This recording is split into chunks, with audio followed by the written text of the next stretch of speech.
Chapter 25 Young Mississippi. Deputy General Liu stood at the entrance of the plum garden, weary from his travels. Upon seeing Jiang Peihuan, he hurriedly approached and greeted her. Deputy General Liu, please stand up. Jiang Peihuan stepped forward and helped him up with one hand. They walked inside together, and she asked, Liu please pour some tea. Deputy General Liu, have some tea please.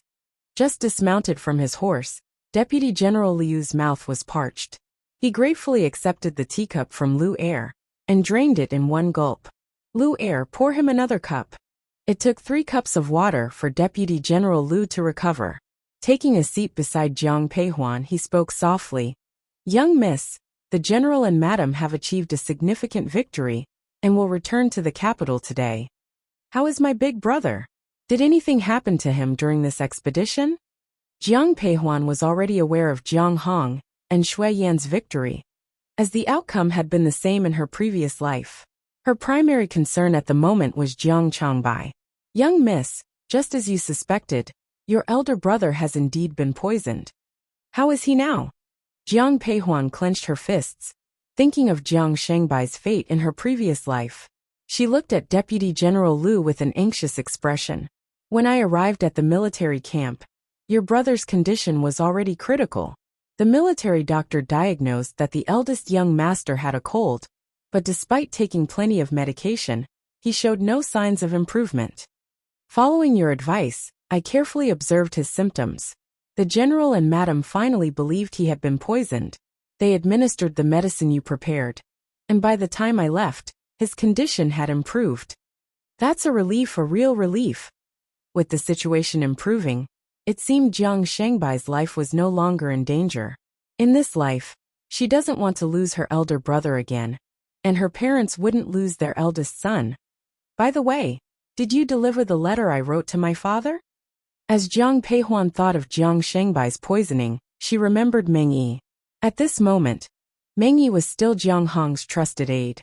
She wondered if Jiang Hong would believe her accusations. I handed your letter to the general as soon as I entered the camp. But what? The general's expression wasn't good when he read it. Jiang Peihuan could easily imagine her father's reaction. A loyal subordinate suddenly accused of poisoning his eldest son would be difficult for anyone to believe. Deputy General Liu, you've worked hard this time. Please go rest.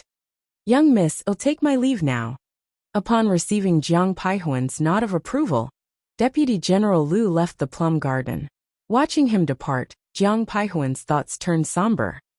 She only knew about Jiang Shangbai's poisoning and Meng Yi's involvement because of her previous lives' experiences. When Jiang Hong returned, he would inevitably ask her about it. How should she respond? While Jiang Peihuan was struggling with a headache, Jiang Hong, who was far away in the northern military camp, also had a conflicted expression in his eyes.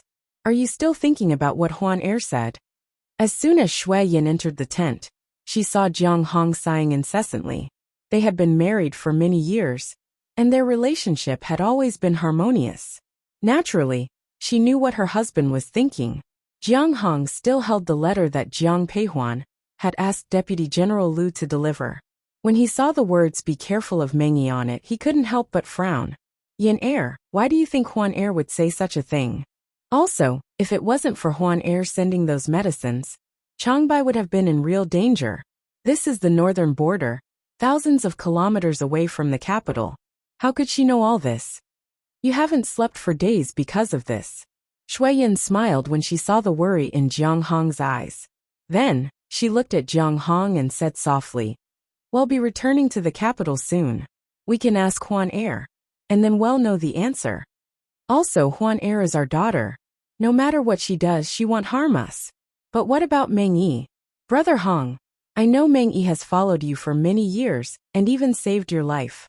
However, he's the only one Changbai traveled with all this time. In this case, let me think about this. Hearing this, Shui Yan didn't say anything else. General, madam, the young general is awake. The tent was suddenly opened by the guards outside. Shui Yan's eyes lit up with joy, and she hurriedly left the tent. Jiang Hong followed her. When Shui Yan and Jiang Hong entered the tent, the military doctor was checking Jiang Shangbai's pulse. Seeing the two of them come in, the military doctor quickly bowed. General, madam. Military doctor, there's no need for formalities. How is my son now? Madam, please don't worry. The young general is fine now. With 3 to 5 days of proper rest, his body will recover. That's a relief. Shuiyan sat down beside Jiang Shangbai's bed. Looking at her eldest son, who had lost a lot of weight, Shuiyan's eyes turned red. Changbai, you're finally awake. I've been so worried. During this time, Shuiyan hadn't slept for days and nights because of Jiang Shangbai's situation. Now that she heard the military doctor's assurance, her heart finally settled. Father, mother, I've been unfilial and caused you to worry. Jiang Shangbai's face was still somewhat pale, but his spirits seemed to be improving. As long as you recover, your mother and I will be at ease. This was his eldest son. To Jiang Hong, Jiang Changbai held a special place in his heart. Jiang Changbai lay on his bed, listening to his parents discuss the current war situation and their plans to return to the capital.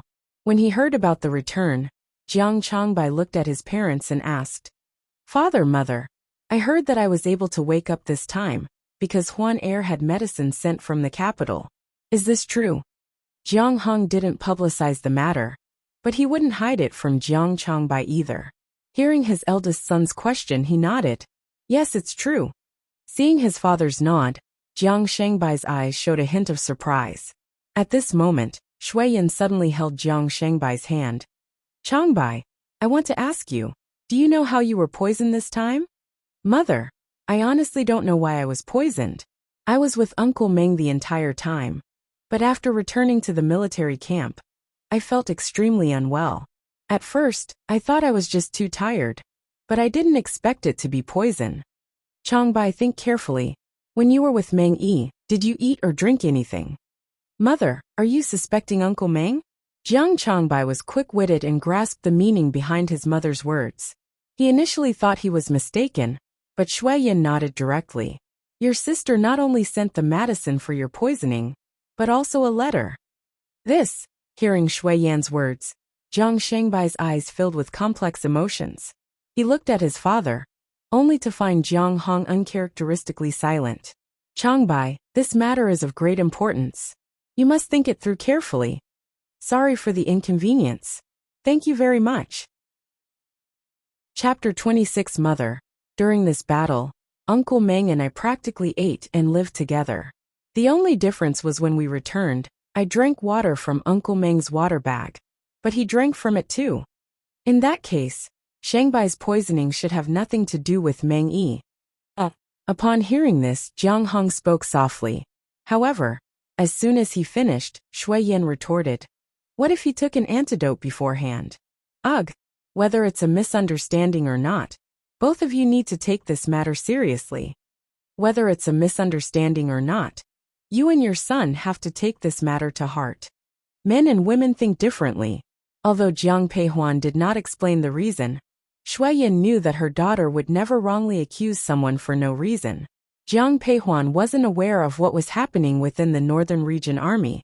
At the moment, she looked at Zhou Rongfang, who was visibly anxious. Second aunt, what brings you here? Usually, Zhou Rongfang rarely visited her plum garden, so there must be a reason for her visit. Huan, please check on Yun Air. Your second aunt is begging you. What happened to her? Upon hearing Jiang Ruyan's name, Jiang Peihuan's eyes flashed with coldness. If not for Jiang Ruyan's was her siblings, she wouldn't care for her at all. Ever since the butler from Huainan Mansion left, Yun Air stopped eating and drinking. She has lost a lot of weight and refuses to take the medicine prescribed by Dr. Zhang. If this continues, she won't make it. Zhou Rongfang's eyes were filled with tears. This time, she truly cried. She had only one daughter, Jiang Ruyan, and all her hopes rested on her. If anything were to happen to Jiang Ruyan, she probably doesn't want to live anymore. Second aunt, don't worry. I'll head to Orchid Garden now. The Jiang family's daughters' gardens were named after plum, orchid, bamboo, and chrysanthemum.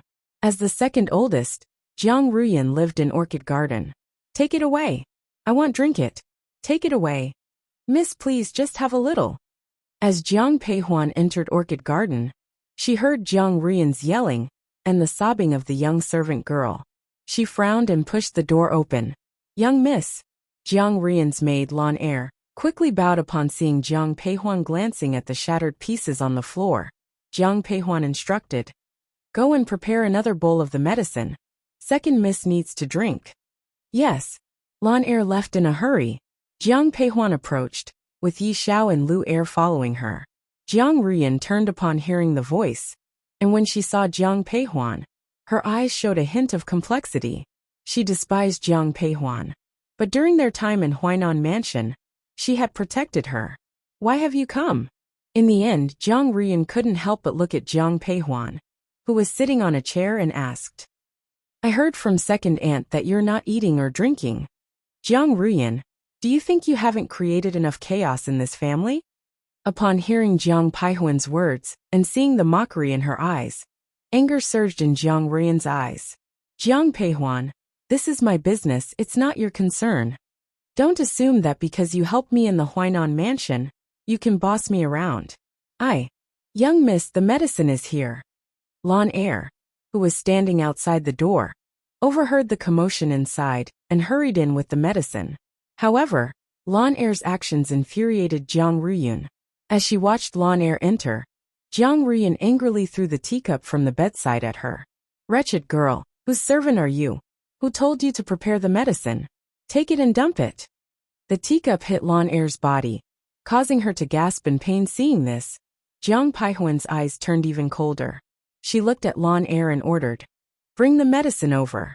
Trembling, Lan Er approached the bedside. Just as Jiang Rian was about to grab the medicine, she heard Jiang Peihuan's voice. "Dare to smash it and see what happens." Jiang Peihuan's voice wasn't loud, but it was chilling enough to make Jiang Rian's outstretched hand freeze in place. She didn't smash it, nor did she reach out to take it. Instead, she glared at Jiang Peihuan and retorted, "Whether I drink the medicine or not is my business, and I don't need you, my big sister, to." Before Jiang Rian could finish, Jiang Peihuan grabbed her chin. With her left hand gripping Jiang Rian's chin, Jiang Peihuan used her right hand to pick up the bowl of medicine. Raising her hand, she poured the medicine into Jiang Rian's mouth. When Lan Er watched this scene, she was stunned. Yi Xiao and Cui Er, who had followed in, also revealed a surprised expression in their eyes, but neither of them intervened. Cough cough. After pouring the medicine into Jiang Rian's mouth, Jiang Peihuan released her grip. Lying on the bed, Jiang Rian coughed so hard that tears welled up in her eyes. She stared at Jiang Peihuan, but she did not dare to say a word. Jiang Peihuan took the handkerchief from Cui Er's hands, wiped her own hands, and then turned to look at Jiang Rian on the bed. "If it weren't for the fact that we share the Jiang surname, do you think I'd bother with you? Who asked you to meddle? Who do you think you are, Jiang Peihuan?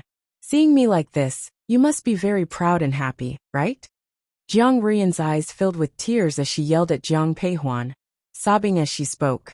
Jiang Peihuan, however, was at a loss for words. Jiang Rian continued to scream, but Jiang Peihuan showed no reaction, which only infuriated her more. "Your silence must mean you admit it, right? That's what you think, isn't it? Jiang Rian, you've been educated since childhood. Is your head filled with water? I share the same surname with you, Jiang. What benefit would I gain from your misfortune? The Jiang family is united. If you become a laughingstock, how would that benefit my reputation?" Outside the door, the old madam initially intended to visit Jiang Rian. After all, she was her granddaughter.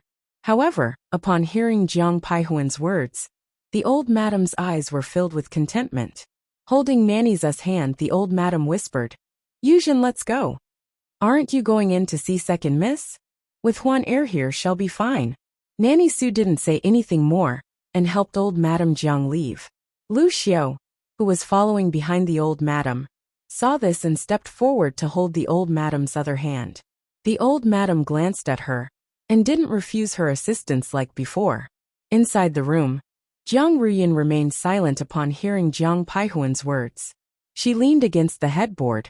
Her eyes were filled with emptiness.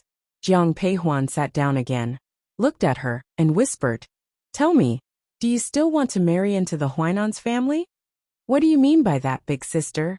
Upon hearing the words Prince of Huainan's family, Jiang Ruyan couldn't help but turn her head. Seeing her expression, Jiang Peihuan understood what Jiang Ruyan was thinking. Sorry for the inconvenience. Thank you very much. Chapter 27. So, you still want to marry into the Huainan mansion, right? Me? Hearing Jiang Peihuan's words, Jiang Ruyan wanted to refute, but as she looked into her sister's seemingly all-knowing eyes, she couldn't bring herself to say anything against her heart. She decided to admit it directly. Yes, I still want to marry Brother Zhao. Seeing Jiang Peihuan's expression growing darker, Jiang Ruyan's voice gradually weakened. Big sister, in my current situation, who else could I marry if not Brother Zhao? Jiang Ruyan covered her face with a handkerchief and cried bitterly. Jiang Peihuan sat on the chair, watching Jiang Ruyan's tears with cold eyes. When the crying finally subsided, she said softly, "Stop crying. Since you want to marry into the Huainan mansion, let's start making arrangements. Lu Er, go and invite second madam over." Yes, young Mississippi. Hearing this, Jiang Ruyan stopped crying and looked at Jiang Peihuan with her red, swollen eyes. Jiang Peihuan, sitting on the mahogany chair, didn't look at her but gently tapped the armrest at her side. Young Miss, second madam has arrived. Second aunt. Hearing the voice, Jiang Peihuan stood up and bowed to Zhou Rongfang. She quickly supported Jiang Peihuan. Huan, don't be so polite. Please sit down. Then Zhou Rongfang took a seat nearby, looking at the calm and composed Jiang Peihuan. She said eagerly, Huan, I heard that you have a way to let Yin Er marry into the Huainan mansion, is that true? Second aunt, you've seen the attitude of the Huainan mansion. Do you still want Ruyan to marry their prince? Thinking of the Zhao family's attitude, Zhou Rongfang's eyes filled with anger. But considering Jiang Ruyan's current situation and Jiang Yuan's position, she couldn't care less. Looking at Jiang Peihuan, Zhou Rongfang whispered, Huan, Yun Er is already in this state. If she doesn't marry the Huainan prince, who else can she marry? Since that's the case, I will let second aunt handle this matter. Hearing the similar words from both mother and daughter, Jiang Peihuan spoke softly. By tomorrow, I want the news of the servant girl in the Huainan prince's mansion, giving birth to the eldest son to spread throughout the entire capital. Before the mistress entered the house, the servant girl gave birth to the eldest son. This was a big taboo in the noble families. Once this news spread, no one in the capital would dare to marry their daughter into the Huainan mansion. However, upon hearing this, Zhou Rongfang's eyes showed hesitation. Huan, once this matter is exposed, the Huainan mansion will surely know it was us. After Yun Er marries into their family, will they still treat her well? Hearing this, Jiang Peihuan's eyes held a hint of mockery. When her second aunt had spread rumors about her, she wasn't worried in the slightest. Now that it concerned Jiang Ruyan, she suddenly became cautious. But looking at Zhou Rongfang, Jiang Peihuan asked sincerely, Second aunt, even without this incident, would they treat Ruyan well if she married into the Huainan mansion? Father, second uncle, and third uncle will return to the capital soon. When that time comes, even if the Huainan mansion has objections, he won't dare to do anything to Ruyan.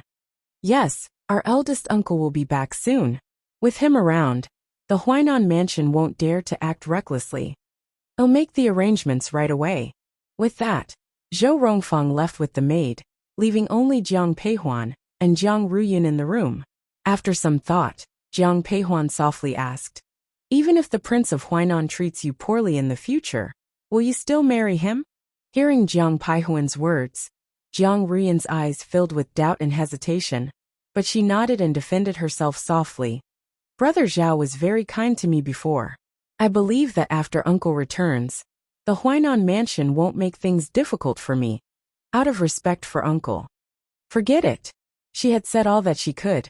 Even if she had been reborn, she could only offer guidance. She couldn't live someone else's life. Since you've already thought it through, take good care of yourself.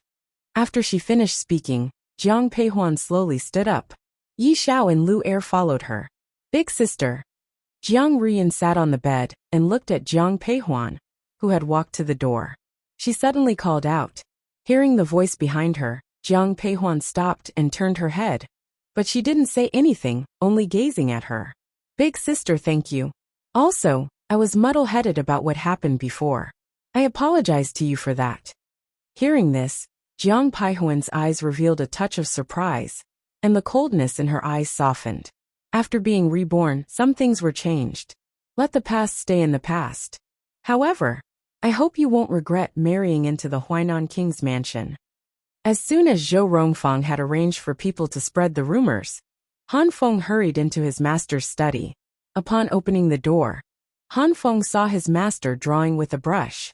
Walking closer, he saw the woman in the painting was dressed in green, her black hair tied up with a single hairband.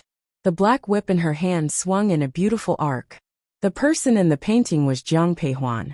Han Feng stood quietly to the side. After Xiao Nani put down the brush, he handed over a towel. Xiao Nani took the towel and carefully wiped the ink off his fingertips. Then he looked at Han Feng. What's the rush? Master, the news of the Huainan prince's eldest son being born has already spread. Oh really? Was it her doing? It wasn't eldest Mississippi. It was the second madam of the general's mansion. However, I heard from Yi Xiao that it was eldest Miss' idea. Master, what do you think eldest Miss is planning? No matter what she wants to do, I will help her. You go. Within half an hour. I want this news to spread throughout the capital. Yes, I'll make the arrangements right away. Hearing Xiao Nani's words, Han Feng smiled and hurried off. Huainan Mansion. What on earth is happening? King Zhao Yang of Huainan looked at Chu Rou, who was sitting beside him, his eyes filled with anger. Over the years, he had distanced himself from court politics, which had endeared him to the emperor. The emperor often invited him to accompany him during his trips to the palace. However, this time, he was sent back by the emperor halfway through, instructing him to manage the affairs of the mansion first. Zhao Yang was confused. He only heard about this after entering the city. When he heard the news, he almost died of anger. Your Highness, I never expected the Jiang family to openly spread the news. How can you even say that? If it wasn't for your decision to have Qing heir call off the marriage, the Jiang family wouldn't have taken such actions. Your Highness, you didn't see the arrogance of those girls from the Jiang family. They not only hurt Lanji, but also injured the guards within the mansion. Moreover, Jiang Ruyan has already lost the child she was carrying. With the child gone, how can Qing heir still marry her? Sorry for the inconvenience. Thank you very much. Chapter 28. If you don't marry her, do you think Qing heir can still marry young ladies from other families? Father, what do you mean by that? Zhao Fucking had been sitting quietly in a lower seat. When he heard the king of Huainan's words, he couldn't help but feel anxious. Zhao Yang looked at him with a complicated expression when he heard Zhao Fucking's voice. If only he could have a few more sons. However, he only had one son, Zhao Fucking, so he had to invest all his efforts in him. Unfortunately, this son's aptitude was quite mediocre. Father, I know I was wrong. Seeing the king of Huainan looking at him without speaking, Zhao Fucking hurriedly knelt on the ground. Zhao Yang's eyes showed disappointment and helplessness. He looked at him and said, Qing heir, get up. Now the news of Su heir has already spread. It's too late for me to stop it. This matter has already reached the emperor's ears. The best solution now is for you to marry the second young lady of the Jiang family. Father, but I've already sent the divorce papers. Will the Jiang family agree to the marriage at this time? Zhao Fucking didn't have strong feelings about marrying Jiang Ruyan. He could marry her or not. It was Chu Rao's idea to send the divorce papers. Seeing his mother's insistence, Zhao Fucking did as she said. I heard that the second young lady of the Jiang family is quite fond of you. If you go and speak with her personally, I believe she will agree. Yes, I'll go now. Hearing the king of Huainan's words, Zhao Fucking didn't say anything and went straight to the Jiang family. Zhou Rongfang knew her daughter would eventually marry into the Huainan mansion, so she didn't make things difficult for Zhao Fucking, allowing him to enter Jiang Ruyan's room. Seeing the pale-faced Jiang Ruyan, Zhao Fucking's heart ached. He quickly stepped forward. Yun heir, I was wrong in the mansion. Why did you send the divorce paper? It was written by you. Do you really not love me anymore? This was what angered Jiang Ruyan the most. She couldn't believe that Zhao fucking truly had no feelings for her. Hearing Jiang Rian's words, Zhao fucking hurriedly hugged her. Yin Er, the queen forced me to write it. She's my mother, so I had no choice. Is it the queen? Then why are you here today? Yin Er, I've already thought it through. No matter what, I'm going to marry you. So I'll take back the divorce papers from before. Can we continue our engagement? Brother Zhao. Prince, are you assuming you can simply summon the Jiang family's daughter whenever you please? Before Jiang Ruyan could finish her words, the door was pushed open. She glanced towards the entrance and saw old Madame Jiang leading the way. Unaware of Zhao fucking's arrival, old Madame Jiang was furious when she heard Nanny Zu's account, and she wanted to beat Zhou Rongfang up. Mother, what brings you here? Zhou Rongfang's eyes flashed with guilt upon seeing the old madam. She quickly glanced at Jiang Peihuan, her eyes pleading for help. Jiang Peihuan ignored Zhou Rongfang, and instead, gently held the old madam's hand. Grandmother, since Ruyan and second aunt desire this, why don't we invite the prince to the living room to discuss further? Hearing this, the old madam sighed but said nothing. She held Nanny Zu's hand, and proceeded to the living room. Jiang Peihuan then turned to Zhao fucking. Prince, please follow me. Seeing Jiang Peihuan reminded Zhao fucking of Xiao Nani, King Cheng. As he thought of Xiao Nani, his secret guards came to mind. Daring not to oppose Xiao Nani, Zhao fucking chose to blame Jiang Peihuan instead. Giving Jiang Peihuan a cold smile, Zhao fucking strode towards the living room. Seated on the mahogany chair, Zhao fucking addressed the old madam directly. Old madam, I'm here today to pursue my marriage with Yin Er. I hope you will grant my request. Huan Er, I'm tired. Please handle this matter.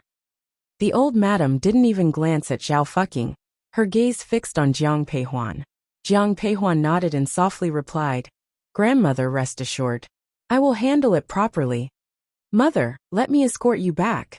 Zhou Rongfang attempted to curry favor with the old madam as she stood up, but the old madam waved her hand away, turning to Lu Xiu instead. Third madam, please take me back. Yes, mother. Lu Xiu revealed a hint of surprise, but quickly stepped forward upon hearing the old madam's request. Zhou Rongfang's eyes filled with anger at the sight. Jiang Peihuan, observing the scene, addressed Zhou Rongfang. Second aunt, let's focus on Rian's marriage first. Yes, let's discuss Yin Er's marriage first. Huainan Prince, it's not impossible for your Huainan mansion to proceed with Rian's marriage, but we have a condition. What is it that you want now? Hearing Jiang Peihuan's words, Zhao fucking thought of the 100,000 carriages of gold. If the Huainan Prince's mansion were to offer another 100,000 carriages of gold, they would be left with nothing. Thus, Zhao fucking's eyes were filled with caution as he looked at Jiang Peihuan. Unfazed by his wary gaze, Jiang Peihuan softly said, The prince must send Lanji away. Send Lanji away? That's impossible. She's Su Er's biological mother, and she has taken care of him since childhood. Without Lanji If that's the case, there's no need to discuss this marriage any further. Prince, kindly take your leave. Without waiting for Zhao fucking to finish his words, Jiang Peihuan directly interrupted him. Seeing Jiang Peihuan suddenly turn hostile, Zhao fucking was stunned. Miss Jiang, our Huainan mansion can accommodate your request. At this moment, a man beside Zhao fucking spoke up. Jiang Peihuan recognized him. His name was Zhao Yong, the attendant of the king of Huainan. Alright, I promise you I will send Lanji away. Upon hearing Zhao Yong's voice, Zhao fucking nodded in agreement. Jiang Peihuan sat down again, saying, Truthfully, someone like Lanji deserves severe punishment, even death. However, considering she is the young master's birth mother, I will spare her life. Miss Jiang is kind-hearted. If our Huainan mansion can agree to your request, we hope you can also agree to ours. As Jiang Peihuan's voice trailed off, Zhao Yong, who had spoken earlier, added in a low tone, What do the Huainan mansion want? Zhou Rongfang posed this question. When Jiang Peihuan was talking, she hadn't dared to interrupt. Now, hearing Zhao Yong's words, she finally interjected. Zhao Yong bowed to the second mistress and replied softly, Our king and queen hope that the second miss can marry sooner rather than later. Many people are aware of the second miss miscarriage. If word spreads, It could harm the reputation of both families. It would be best to hold the wedding as soon as possible. What do the second mistress and Miss Jiang think? Without waiting for Zhao Fucking to finish speaking, Jiang Peihuan interrupted him directly. Seeing Jiang Peihuan's sudden change in demeanor, Zhao Fucking was taken aback. Miss Jiang, our royal residence can accommodate your request. At this moment, a man beside Zhao Fucking spoke up. Jiang Peihuan recognized him. His name was Zhao Yong, an attendant of the king of Huainan. All right, I promise you, I will send Lanji away. Upon hearing Zhao Yong's voice, Zhao Fucking nodded in agreement. Jiang Peihuan sat down again, saying, truthfully, someone like Lanji deserves severe punishment, even death. However, considering she is the young master's birth mother, I will spare her life. Miss Jiang is kind-hearted. If our royal residence can agree to your request, we hope you can also agree to ours. As Jiang Peihuan's voice trailed off, Zhao Yong, who had spoken earlier, added in a low tone, what are your royal residence's requirements? Zhou Rongfang posed this question. When Jiang Peihuan was talking, she hadn't dared to interrupt. Now hearing Zhao Yong's words, she finally interjected. Zhao Yong bowed to the second mistress and replied softly, our prince and princess hope that the second miss can marry sooner rather than later. Many people are aware of the second miss miscarriage. If word spreads, it could harm the reputation of both families. It would be best to hold the wedding as soon as possible. What do the second mistress and Miss Jiang think? Indeed, the wedding should be held sooner. We can agree to this. Before Jiang Peihuan could respond, Zhou Rongfang quickly agreed. Sorry for the inconvenience. Thank you very much. Chapter 29. Upon hearing this, Jiang Peihuan was at a loss for words, while Zhao Fucking's eyes revealed a smug smile. Second madam, our king and queen have examined the upcoming dates. In 10 days, there is an auspicious day that comes only once in 100 years. Why not set the wedding of the prince and the second miss for that day? Overhearing Zhou Ronghua's words, Zhao Yong immediately joined the conversation. Although Zhou Ronghua also hoped that Jiang Ruyan could marry into the Huainan king's mansion as soon as possible, she was not unreasonable. Hearing the proposed 10-day timeline, her eyes revealed hesitation. Isn't 10 days too hasty? When a young lady from a noble family gets married, preparations usually begin a year in advance. In these 10 days, there wouldn't even be enough time to prepare the dowry. Second madam, there was no need to rush initially. However, other than that date, it would be half a year before another auspicious day comes along. Considering the current situation, I believe the second young lady cannot afford to wait for half a year. Well, in that case, let's set it for 10 days from now. Second madam is truly sensible. Since that is the case, I will immediately report back to the king and queen. As he spoke, Zhao Yong glanced at Zhao Fucking. The latter quickly stood up from his chair and gave a perfunctory nod to the second madam before leaving. Huan, do you think this is too rushed? After Zhao Fucking and the others left, Zhou Rongfang turned to Jiang Peihuan and asked. Jiang Peihuan did not want to say a word. She looked at Zhou Rongfang and replied directly. Isn't it too rushed? Didn't second aunt already agree? Since that's the case, we should focus on preparing Ruyan's dowry. Now that Ruyan's wedding has been settled, I'll go inform grandmother. After speaking, Jiang Peihuan didn't glance at Zhou Rongfang again, and went straight to the Chrysanthemum Hall with Yi Xiao and Cui Er. In the Chrysanthemum Hall, is she eager to marry off her daughter? When old Madame Jiang heard Jiang Peihuan's words, she couldn't help but curse in anger. Seeing the old madam's furious expression, Jiang Peihuan comforted her softly. Grandmother, the outcome won't change. What we can do now is to properly arrange Ruyan's wedding, and not let it be too simple. Sigh. Old Madame Jiang let out a long sigh, and said nothing more. Huan Er, things haven't been going well at home lately. Tomorrow, I'll take you and your sisters to Lingyun Temple to offer incense. First, I want the Bodhisattva to bless our children with smooth lives. Second, your father will be back soon, and I wish for the Bodhisattva to protect them for a safe return. All right, I'll discuss it with third aunt and make thorough arrangements. Okay. Initially, The internal affairs of the Jiang residence were managed by Shui Yan. Since Shui Yan was absent, the responsibility fell on Zhou Rongfang. But now, as Zhou Ronghua was busy, Jiang Peihuan went directly to Lu Xiu's garden. The three branches of the Jiang family had not separated, and Jiang Ren and Lu Xiu lived in the courtyard on the west side. Lu Xiu's courtyard was called Elegant Garden. When Jiang Peihuan, accompanied by Yi Xiao and Lu Er, arrived at the entrance of Elegant Garden, she saw Lu Xiu waiting there. "Third aunt, why are you standing at the door waiting for me?" After bowing, Jiang Peihuan quickly supported Lu Xiu. Hearing her words, Lu Xiu smiled softly. "It's not often you visit, so I wanted to welcome you. Let's go. I've prepared some pastries, though I'm not sure if they'll suit your taste." As she followed Lu Xiu inside, Jiang Peihuan discreetly observed the elegant garden. The garden, much like Lu Xiu, exuded elegance in every detail. In her previous life, influenced by those around her, Jiang Peihuan had looked down on Lu Xiu's background as a merchant's daughter and rarely interacted with her.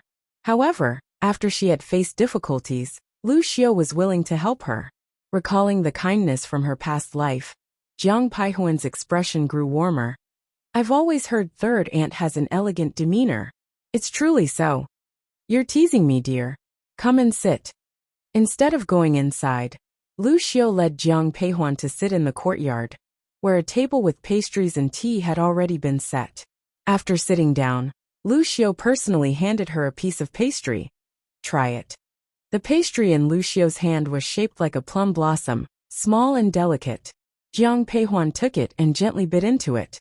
She wasn't fond of pastries, often finding them too greasy.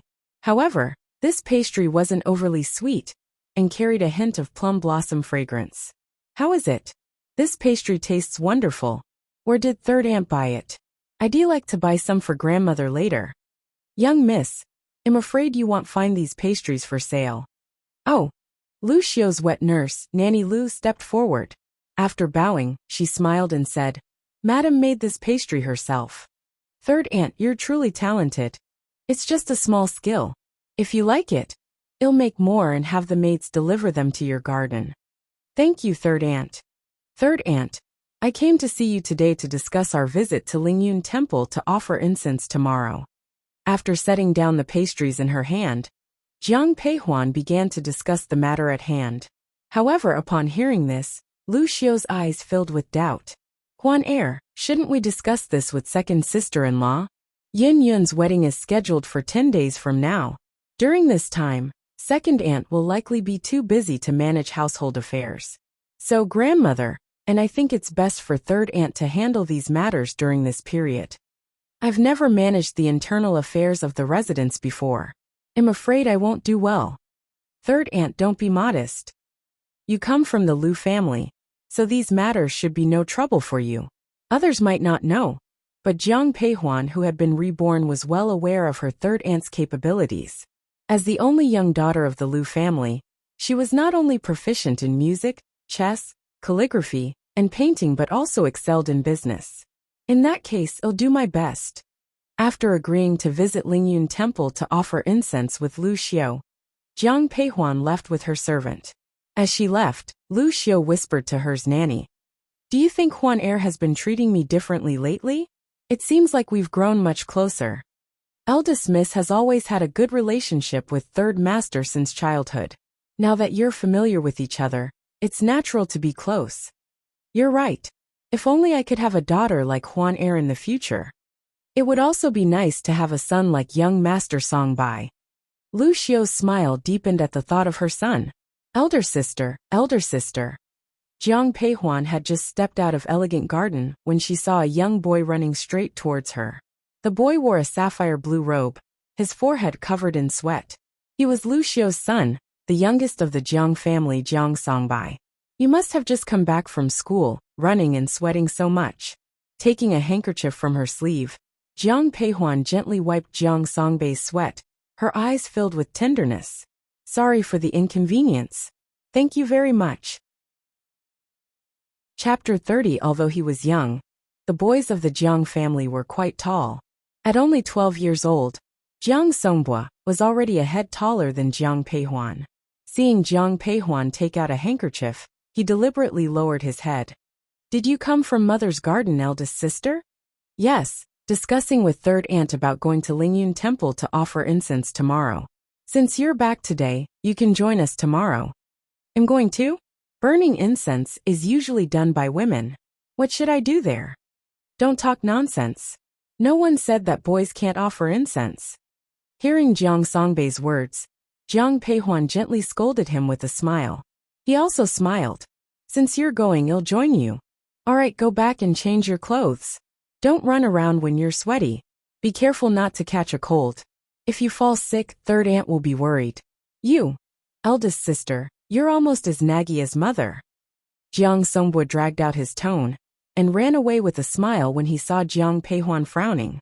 Watching his back, Jiang Peihuan smiled but soon revealed a complicated expression. Jiang Songbei was full of vitality at this moment, almost unrecognizable from the bloodied younger brother she last saw in her previous life. In this life, she could not let those tragedies repeat themselves. Early in the morning, as the sky was just getting light, Yu Er walked into Jiang Peihuan's room. Miss, why are you awake so early? I was going to wake you up. It's getting late. I think grandmother has woken up. Let's pack up and go to the Chrysanthemum Hall. Yes. Jiang Peihuan, with Yi Xiao and Yu Er, entered the Chrysanthemum Hall. Upon reaching the door, they heard old Madame Jiang's laughter and Jiang Songbei's voice. Grandmother, after I learn archery, I'll definitely hunt the best pheasant for you to eat. Everyone in the mansion knew that old Madame Jiang liked to eat wild animals on the mountain. Hearing Jiang Songbei's words, old Madame Jiang's eyes twinkled with joy. All right, I'll be waiting for my grandson's pheasant. Could you share a bowl with me when the time comes? Eldest sister, why did you only arrive now? I've been waiting for you for a long time. Seeing Jiang Peihuan, Jiang Songbei's smile widened. Old Madame Jiang also smiled and said, Why are you up so early? A young lady should sleep a little longer. I went to bed early yesterday, so I woke up early. Grandmother, I'm here. As soon as Jiang Peihuan finished speaking, Jiang Xijin burst in like a firecracker, rushing to old Madame Jiang's side. Songbei, why are you back? What Songbei? Call me third brother. When Jiang Xijin sat down beside the old madam, she saw Jiang Songbei and called out excitedly. Jiang Songbei and Jiang Xijin were born in the same year, just 3 months apart. They had been close since they were young, and they enjoyed playing together. Now when she heard Jiang Songbei's words, she retorted, I don't want to. You're only 3 months older than me. 3 months still makes me older. Call me brother. Grandmother, look at Jiang Songbei. He's bullying me. Jiang Xijin turned to look at old Madame Jiang and complained openly. At this moment, the curtain was opened again. It was Jiang Ruyan. Seeing her, the old madam frowned. Why are you up too? You're still in your confinement period. Grandmother, my body is no longer in danger. I heard that you're bringing the family to Lingyun Temple to offer incense. I also want to go and pray for my father and uncle's safety. Please let me go with you. After all, she was her own granddaughter. Looking at Jiang Ruyan's pleading eyes, the old madam nodded. Since you're here, let's go together. An hour later, the old madam led Lu Xiao and all the children of the Jiang family to Lingyun Temple. Lingyun Temple was located on a mountain outside the city. To offer incense, people usually had to go early. Grandmother, I want to ride a horse too. Jiang Xijin was sitting in the carriage. When she saw Jiang Songbei on horseback, she hurriedly called out to the old madam. You can ride a horse, but don't ride too fast. The people of Qi State were more open-minded, and women were free to go out. Moreover, the general's mansion valued martial arts, so the old madam didn't object to Saijin's words. After Jiang Xijin left the carriage, only Jiang Peihuan and Jiang Ruyan were left inside. The two of them were silent. In the end, it was Jiang Ruyan who took the initiative to speak. Big sister, I've already heard about Lanji from my mother. Thank you. Although Huainan Mansion promised to send Lanji away, she is Su Er's mother after all. So after you marry into Huainan Mansion, you must be extra cautious. Yes, I'll remember. Seeing that Jiang Ruyan was willing to listen, Jiang Peihuan continued. When you marry into the Huainan Mansion, They will definitely make things difficult for you. Although she is an elder, you have the support of the general's mansion. Don't be too accommodating. If there's anything difficult, let Lon Air inform second aunt. Big sister, don't worry. Once I marry into the Huainan mansion, I will certainly serve the queen well. I believe she won't make things difficult for me then.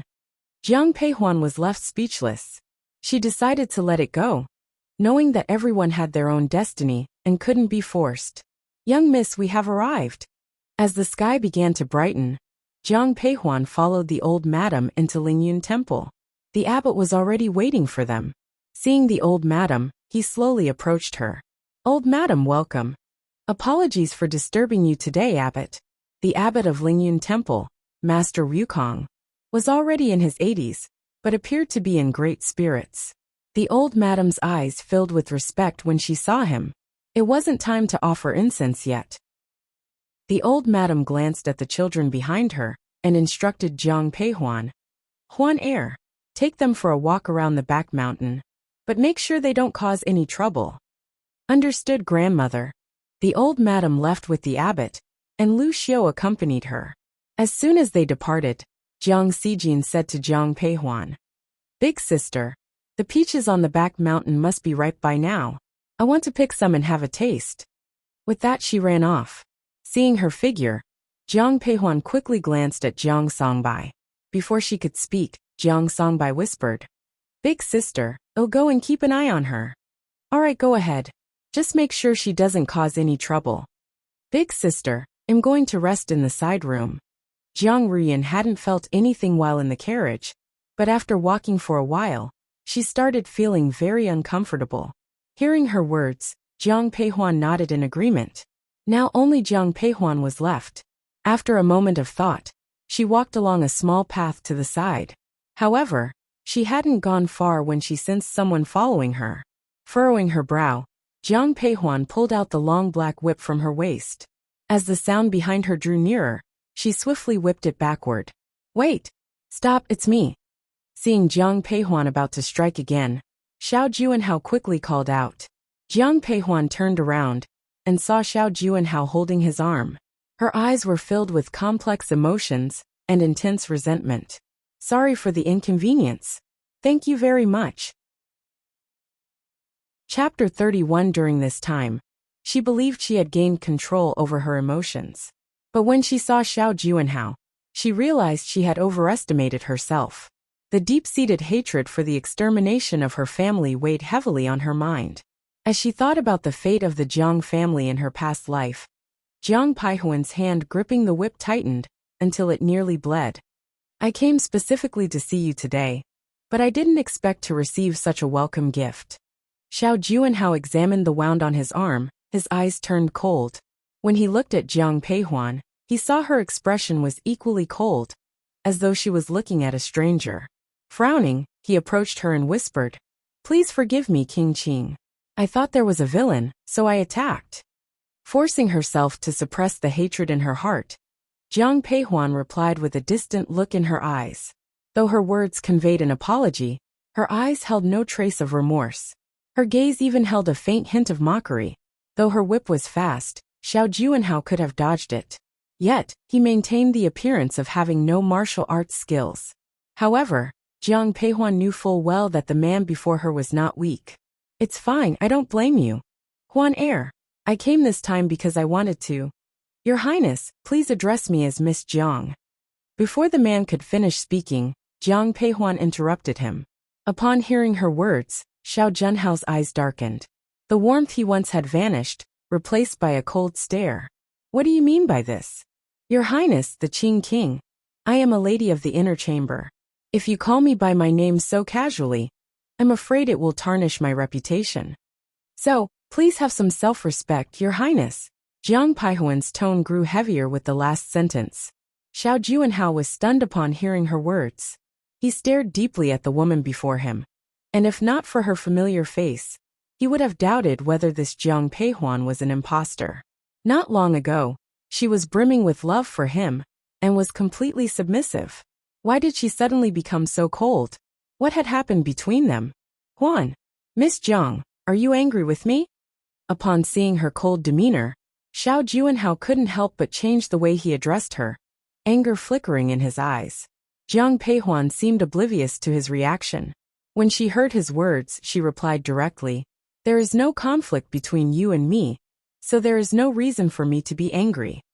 Then why have you suddenly become so distant with me? Could it be you have truly fallen for someone else and developed feelings for Qingqing?" As if struck by a thought, Xiao Juanhao glared at Jiang Peihuan, his eyes filled with rage. Hearing his words, Jiang Peihuan's eyes flashed with complexity. In her past life, she had been completely devoted to Xiao Juanhao at this point in time. In this life, she wished she could end him with a single stroke. How could she harbor any affection for him now? Qingqing's guess is accurate. I indeed fell in love with Qingqing at first sight. So please, refrain from any actions that could lead to misunderstandings in the future. After all, if this matter reaches Qingqing's ears, it might alter his perception of me. You really like Qingqing? Although he had suspected as much, Xiao Junhao's eyes filled with confusion and a hint of inexplicable jealousy when he heard Jiang Peihuan confirm it. Jiang Peihuan did not know Xiao Junhao's thoughts. After hearing his words, she nodded. At this moment my heart and eyes are filled with Qingqing. I don't wish to have any further entanglements with you, Your Highness, to avoid any misunderstandings. If there is nothing else, I shall take my leave. Fearing that she might lose control and harm the man before her if she continued, Jiang Peihuan turned and left without waiting for Xiao Junhao's response. However, just as she rounded the corner, she saw Xiao Nani and Han Feng standing beneath a plum blossom tree. The master and servant looked at Jiang Peihuan with peculiar expressions. In this plum grove, there was nothing to obstruct their view or conversation. You must have heard everything. Greetings to Qingqing. Biting her lip, Jiang Peihuan slowly approached and bowed to Xiao Nani. Xiao Nani did not look at Jiang Peihuan, but instead turned to Han Feng. Seeing his master's cold and warning expression, Han Feng quickly spoke. The scenery of Lingyun Temple is quite beautiful. Oh, go take a look. With that, he hurriedly left, as if something were pursuing him. After Han Feng departed, Xiao Nani finally turned his gaze to Jiang Peihuan. He remained silent, his eyes calmly studying her, but their depths burned with intensity. Jiang Peihuan found it difficult to meet his gaze. After a moment of thought, she said, "Did Your Highness heard everything I said just now?" Xiao Nani nodded in response to her statement.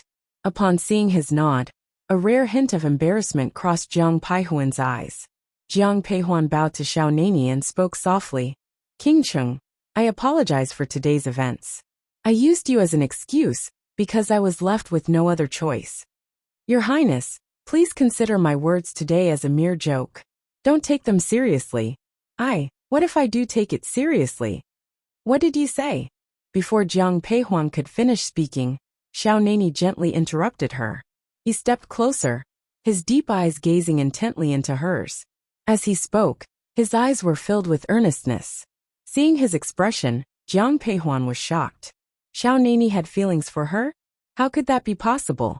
They had no connection in their past lives, and Xiao Nani had passed away early. Could her rebirth have altered the course of her previous life? Regardless, she would not become entangled with the Xiao family again in this life. Realizing this, Jiang Peihuan's expression quickly regained its usual coldness. "I'm not sure what you mean, Your Highness." Seeing the change in her expression, a hint of a smile appeared in Xiao Nani's eyes. "What if I said that my marriage proposal at the general's mansion was genuine?" Upon hearing Xiao Nani's words, Jiang Peihuan fell silent. Who was Qingqing?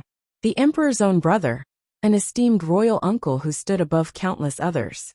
She couldn't believe that she could genuinely captivate this man, making him fall in love at first sight. As countless thoughts raced through her mind, Jiang Peihuan ultimately surmised that the man before her might also have designs on the military authority held by the general's mansion.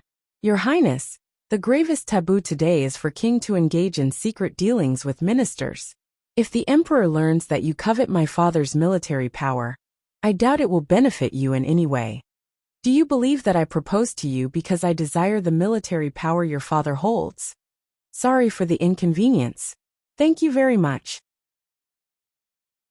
Chapter 32, isn't that so?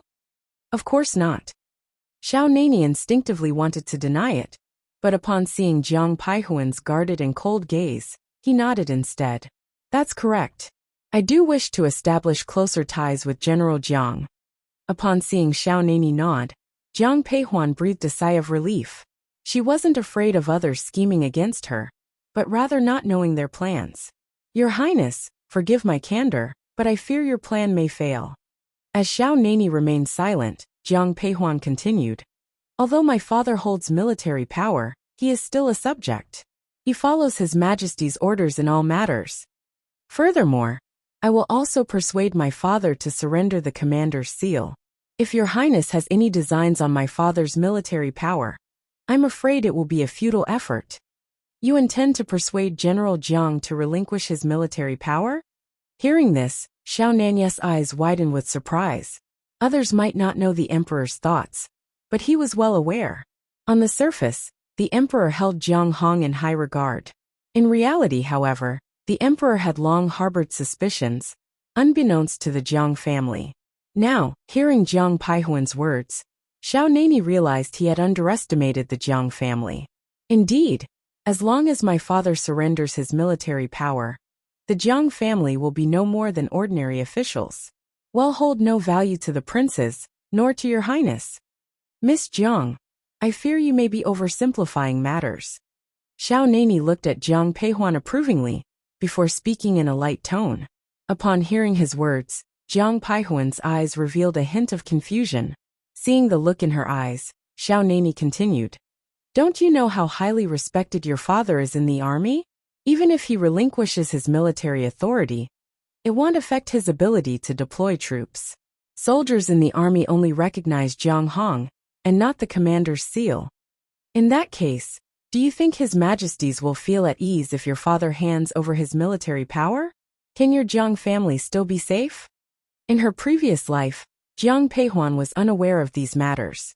However, after being reborn, she clearly understood that Xiao Nani's words were true. As she remained silent, Xiao Nani suddenly smiled. Miss Jiang, I have a solution to ensure the safety of the Jiang family. What solution? Hearing Xiao Nani's words, Jiang Peihuan subconsciously asked. However, the smile in the man's eyes grew deeper. Marry me. If it weren't for the earnest look in his eyes, Jiang Peihuan would have thought that Xiao Nani was deliberately teasing her. Even so, there was a hint of anger in her eyes. Your Highness, that is not funny. I am not joking. I am the imperial uncle and the emperor's only brother. If you marry me, the Jiang family's military power will fall into the hands of the royal family. When this prestige is held by the emperor himself, he will naturally not doubt your father. Miss Jiang, my suggestion is indeed a good strategy. You should consider it. Xiao Nani spoke softly as he heard footsteps approaching. Elder sister. Just as Jiang Peihuan was about to speak, she heard the voices of Jiang Xijin and Jiang Songbua. They ran towards her but stopped when they saw Xiao Nani. Your Highness, why are you here? Did you come specifically to see my elder sister? Jiang Xijin saw Xiao Nani standing beside Jiang Peihuan, looking surprised. Jiang Songbai also revealed a shocked expression upon hearing King Cheng's name. He couldn't help but glance at Xiao Nani. He had naturally heard of King Cheng's reputation, but had never met him. Now that he saw him, Jiang Songbai finally understood why King Cheng was so renowned. The man before him was truly exceptional. Greetings, Your Highness. Jiang Xijin and Jiang Songbai bowed to Xiao Nani. He smiled gently. Third young master and fourth miss, please rise. Elder sister, it's time to offer incense. Grandmother and third aunt are waiting for us. Let's go then. After saying that, Jiang Peihuan bowed to Xiao Nani. Excuse me, I will take my leave. Miss Jiang, you may consider what I have said. If you have any thoughts, you can. Thank you for your kind intentions, Your Highness. I currently have no other thoughts. Before Xiao Nani could finish speaking, Jiang Peihuan interrupted and turned to leave. After bowing to Xiao Nani, Jiang Xijin and Jiang Songbai quickly followed Jiang Peihuan. Elder sister, what's wrong? Jiang Xijin noticed that her sister was walking much faster than usual, and couldn't help but hold her hand. Jiang Peihuan's expression returned to normal, Once the gaze behind her disappeared. Hearing Jiang Sijin's words, she shook her head. I'm fine. Elder sister, did King Qing bully you? Jiang Songbai suddenly spoke, his eyes revealing a hint of anger. Hearing his words, Jiang Peihuan quickly replied, Don't talk nonsense. King Cheng is the imperial uncle. How could he bully me for no reason? Let's go in. We shouldn't make grandmother wait anxiously. Seeing that Jiang Peihuan didn't want to discuss it further, Jiang Sijin and Jiang Songbua followed her into the temple without further comment. Meanwhile, at Merlin's side, Han Feng was standing guard not far away. After seeing Jiang Peihuan leave, he immediately appeared in front of his master. Master, why do I feel that Miss Jiang looked unhappy when she left? Did you say something you shouldn't have? Do you think I'm you? Someone who don't even know how to speak. Han Feng was speechless. He shouldn't have said that. Master, Prince Qing is here. Xiao Juanhao originally intended to catch up with Jiang Peihuan, but the plum forest was deceptively large. One wrong turn could lead in the opposite direction. He didn't find Jiang Peihuan, but unexpectedly encountered King Cheng and his servant. Xiao Nani, the emperor's uncle, held a position above all princes due to the emperor's favor. Thinking of this, Xiao Junhao's eyes darkened. However, when he approached Xiao Nani, he still smiled and bowed. Uncle, what brings you here? And why are you here? Xiao Nani countered with his own question, clearly unhappy with Xiao Juanhao since learning of his intentions toward Jiang Peihuan. I heard that the scenery at Lingyun Temple is lovely, so I came to take a look. Are you truly here to admire the scenery? Upon hearing Xiao Junhao's words, Xiao Nani spoke with a deeper meaning, his eyes revealing undisguised mockery. Xiao Juanhao frowned, puzzled by the animosity. He had no known grievances with Xiao Nani, so why did he feel targeted? May I ask why you said that, imperial uncle? Xiao Juanhao, some people are beyond your wildest dreams. Xiao Nani glanced at Xiao Juanhao and spoke with a fierce look in his eyes. Xiao Juanhao was stunned by his words. After a few seconds, he asked with a hint of defiance, Is the person you're talking about Miss Jiang? Sorry for the inconvenience. Thank you very much. Chapter 33. Xiao Juanhao noticed that Xiao Nanya's expression turned cold, so he instinctively changed the way he addressed him. When Xiao Nani heard this, he not only did not deny it, but nodded and said, It's good that you know. Seeing that he really admitted it, Xiao Junhao's eyes showed a few surprises but mostly jealousy. Imperial uncle, I have known Miss Jiang before you. I don't know why you think she would definitely. Just based on this king's face. Before Xiao Juanhao could finish speaking, Xiao Nani interrupted him. When he heard this, Xiao Juanhao was full of shock, and Han Feng beside him was also stunned. It was the first time he knew that his master was actually so shameless.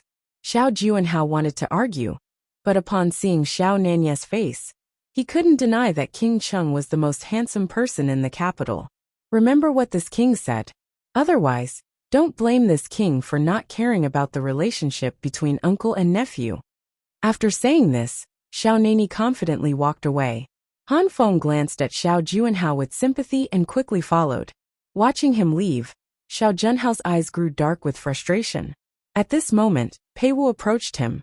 Your Highness, Jiang Hong will be returning to the capital soon.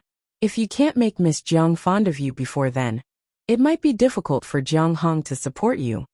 Pei Wu, do you think that if Jiang Peihuan becomes mine, the Jiang family will have no choice but to join me? Your Highness, are you suggesting? Upon hearing Xiao Junhao's words, Pei Wu felt a shiver of fear. However, the speaker didn't say anything more and simply left, following the path downhill. Jiang Peihuan was unaware of what happened after she left. After leading Jiang Sijin and Jiang Songbai into the temple, her heart was filled with devotion. Having been reborn, she began to revere spirits and fate, believing in a predestined path. Grandmother, third aunt, Jiang Peihuan approached the old madam and Lu Xiu, giving them a respectful bow. You're here. Come, let's go offer incense with your grandmother. Yes. The group slowly advanced and, under the abbot's guidance, knelt before the bodhisattva. Everyone closed their eyes, thinking about their desires. Jiang Peihuan smelled the incense in the air and felt a sense of peace. In her new life, Her only wish was to protect her family, with no other ambitions. With these thoughts in her heart, Jiang Peihuan opened her eyes and devoutly bowed down. Elder sister, what did you ask the Bodhisattva for? Jiang Peihuan had just handed the incense to Yu Er when Jiang Xijin ran up to her smiling. Hearing this, Jiang Songbai laughed and said, "If you tell your wish, it won't come true." Listening to her siblings, Jiang Peihuan smiled and gently touched Jiang Xijin's hair. "I asked the Bodhisattva to bless you and Songbai, so you can grow up safely, and for our family to live in peace and happiness." "Young miss," the old madam and third madam said, "we should head back to the residence." At that moment, Yu Er hurried to Jiang Peihuan's side, her tone urgent. "What happened?" "The king of Huainan has sent a betrothal gift. Second madam sent someone to inform us. An old madam decided we should set off early." "All right, I understand. In the past, the old madam would have a vegetarian meal before returning home. Now, due to the king of Huainan's betrothal gift, she took the Jiang family back to the mansion ahead of schedule." As the carriage arrived at the entrance of the general's mansion, Jiang Peihuan heard Zhou Rongfang's voice. "Mother, you're finally back." Jiang Peihuan could tell that her second aunt was in a great mood, just by listening to her voice. Upon getting off the carriage, she understood why. At the mansion entrance, people were coming and going, each of them holding gifts in their hands. By the time they reached the Chrysanthemum Hall, the courtyard was filled with presents. Huainan Mansion is truly sincere. The Lu family was the wealthiest merchant family in Qi Kingdom. Lu Xiao, being accustomed to luxurious things, couldn't help but admit that this was a grand gesture. However, when Jiang Peihuan saw these betrothal gifts, there was some doubt in her eyes. In her previous life, the dowry from the Huainan Mansion was quite ordinary, but in this life, it was a lavish offering. Nevertheless, Jiang Peihuan didn't believe that the Huainan Mansion had taken a liking to Jiang Ruyan because of this. In the eyes of Zhou Rongfang and Jiang Ruyan, though the gifts seemed to be a genuine token of goodwill, especially for Jiang Ruyan, who couldn't help but smile upon seeing the presents, even forgetting the pain on her body. "Let's not just stand here. Let's go inside and talk," the old madam said indifferently, glancing at the betrothal gifts filling the courtyard. Lu Xiao and Nanny Su went forward to hold the old madam's hand, while Jiang Peihuan, Jiang Xijin, and the others followed. "Mother, these are the betrothal gifts from the Huainan Mansion. Please take a look," Zhou Rongfang said as soon as the old madam sat down, handing her the gift list. The old madam, however, didn't reach out to take it, merely saying calmly, "Since you've already seen it, there's no need for me to look. Ruyun is your daughter, and you're the one who agreed to this marriage. I won't say anything more about it. But this marriage was decided hastily. As Ruyun's mother, you should put in more effort for her. I'll leave the wedding preparations to you." Finishing her words, the old madam looked at Jiang Peihuan. "Huan Er, you've been out all day. Go back and rest." "Yes, grandmother," Jiang Peihuan replied, bowing to the old madam before leaving with Jiang Xijin. "Eldest sister, what do you think the Huainan royal family is up to?" Jiang Xijin asked, after they left the Chrysanthemum Hall. At her question, Jiang Peihuan smiled. "What do you think? I don't understand. Logically, the Huainan Mansion should be quite dissatisfied with our second sister. But they sent such a generous betrothal gift. Is it because of our father?" "It's not entirely because of father." "Then why?" Jiang Xijin's eyes filled with curiosity at her sister's words. But Jiang Peihuan didn't continue, simply nodding at her. "Think about it yourself." With that, Jiang Peihuan led Yi Xiao and Yu Er to her plum garden. That night, as Jiang Peihuan prepared for bed, there was a knock on her door. Yu Er entered Jiang Peihuan's room. "Eldest miss, second madam and third madam are quarreling. Young master Songbai asked me to invite you." "All right." Jiang Peihuan nodded, seemingly having anticipated this already. As Yu Er helped her dress, she asked, "Miss, why aren't you surprised at all?" "There's nothing to be surprised about. It was just a matter of dowry." Aristocratic families prepared their daughters' marriages based on the bride price. Since the Huainan prince bride price was so generous, Zhou Rongfang had to prepare a matching dowry. But her second uncle was only a 5th-grade military guard commander. Or could her second aunt find the dowry? Third sister-in-law, are you implying that you won't provide my Yun heir's dowry? Sorry for the inconvenience. Thank you very much. Chapter 34. When Jiang Peihuan arrived at the entrance of Chrysanthemum Hall, Zhou Rongfang and Lu Xiu were still in the midst of an argument. Upon hearing Zhou's words, Lu Xiu couldn't help but frown. Second sister-in-law, what are you talking about? When did I ever prevent you from preparing a dowry for Ruyun? Then why did you stop me from taking money from our shared funds? We have a rule in our residence that when sisters get married, apart from Huaner's dowry, which is 100,000 silver taels, the other sisters receive 50,000 taels as their dowry. Since you've already taken 50,000 taels, I can't let you take any more. The betrothal gift from the Huainan mansion is worth at least 100,000 taels. How can Yun heir manage with just 50,000 taels for her dowry? Second sister-in-law, you'll have to cover the difference yourself. If you can't do it, then neither can I. Traditionally, it had always been like this. When the lady of the house arranged a marriage for her daughter, she would use her own dowry as a supplement. Except for daughters of concubines. Lu Xiu's casual remark felt like a slap in Zhou Rongfang's face. Third sister-in-law, are you flaunting your wealth because you come from a merchant family? Second sister-in-law, what do you mean by that? Lu Xiu frowned upon hearing the word merchant. Zhou Rongfang, however, grew increasingly smug. Although my family is poor, they're proper officials unlike you, with your lowly merchant background. Second aunt, watch your words. Jiang Peihuan entered Chrysanthemum Hall with an serious demeanor and looked at Zhou Rongfang, speaking in a low, firm voice. Although third aunt comes from the Lu family, they are now royal merchants. They even have a say in the emperor's court. Moreover, third aunt is married to third uncle and is part of the Jiang family. So second aunt, be careful with your words. Upon hearing this, Lu Xiu's eyes showed gratitude, while Jiang Songbei's eyes conveyed appreciation and anger.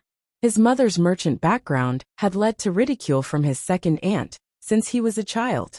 Just as Zhou Rongfang was about to respond, the old madam's voice cut in. What are you all arguing about? The old madam had already learned of the dispute. She gave Zhou Rongfang a cold glance and said nothing more. However, seeing Jiang Peihuan, the old madam's eyes softened. Who woke you up? Come over to your grandmother. Grandmother, since this issue concerns Ruyun's dowry, I've invited Ruyun and Sijin to join us. As Jiang Peihuan finished speaking, Jiang Ruyun and Jiang Sijin entered the room. Jiang Ruyun was well aware that her dowry was the cause of the argument between her mother and Lu Xiu, and her expression was troubled. Yun heir, this matter concerns your dowry. What do you think? The old madam looked at Jiang Ruyun and asked directly. After a few seconds of silence, Jiang Ruyun replied softly, I will follow mother's decision. Upon hearing this, disappointment flickered in the old madam's eyes. Mother, you've seen the dowry from the king of Huainan's mansion. If our dowry is too modest, it won't be good for our Jiang family's reputation, so let's take 50,000 taels from my dowry. Huan heir, what nonsense are you talking about? Upon hearing Jiang Peihuan's words, everyone had varying reactions. Jiang Ruyun and Zhou Rongfang were surprised, while the old madam's eyes blazed with anger. Jiang Peihuan smiled and held the old madam's hand. Grandmother, I'm serious. Let's not discuss the fact that I don't want to get married right now. The dowry money is useless just sitting there. Even if I do marry in the future, with you around, I'm sure I won't be mistreated.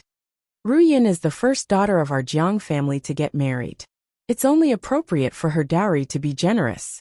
So let's take half of my dowry silver and give it to her. After all, she had no plans to get married. In this lifetime, she only wanted to protect the Jiang family. Marriage was not something she desired. However, when discussing marriage, why did she subconsciously think of that man? Forget it. Since Huan heir has said so, let's follow her suggestion. Just remember, you second branch of Jiang family, don't forget what Huan heir has done for you. Mother, rest assured, I'm very grateful to Huan. Zhou Rongfang was quite satisfied with this outcome, so after hearing the old madam's words, she quickly responded. With the matter resolved, Jiang Peihuan no longer wished to linger with these people. After bowing to the old madam, she softly said, "Grandmother, I'll head back to sleep now. Go. Don't come by tomorrow morning. Sleep a little longer." "Yes, I understand." With that, Jiang Peihuan headed straight to her plum garden. However, as she reached the door, she heard a voice behind her. "Big sister." Jiang Ruyan, holding Lan Er's hand, hurried to Jiang Peihuan. Upon seeing her, surprise crossed Jiang Peihuan's eyes, but she still softly asked, "What do you need?" "Big sister, thank you for the dowry." As Jiang Ruyan spoke, Jiang Peihuan observed her closely. Noticing the sincerity in her eyes, Jiang Peihuan shook her head. "No need to thank me. I'm not doing this just for you. I'm doing it for the Jiang family. You're still in your confinement period. Go back and rest early." Jiang Ruyan wanted to say more, but ultimately, she left in silence as Jiang Ruyan's figure disappeared from the entrance of the plum garden. The expression in Jiang Peihuan's eyes changed instantly. Pulling out the long whip at her waist, she lashed out at the plum tree on her left.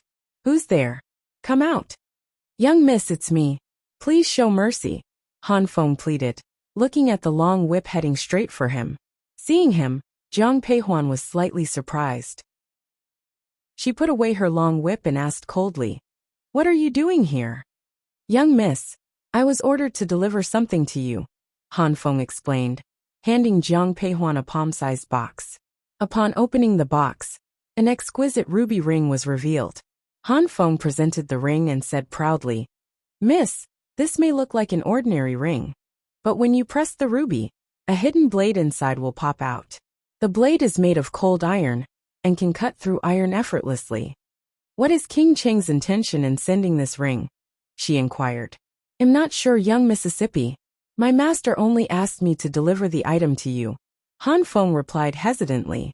"I can't accept a reward without merit. You should take it back."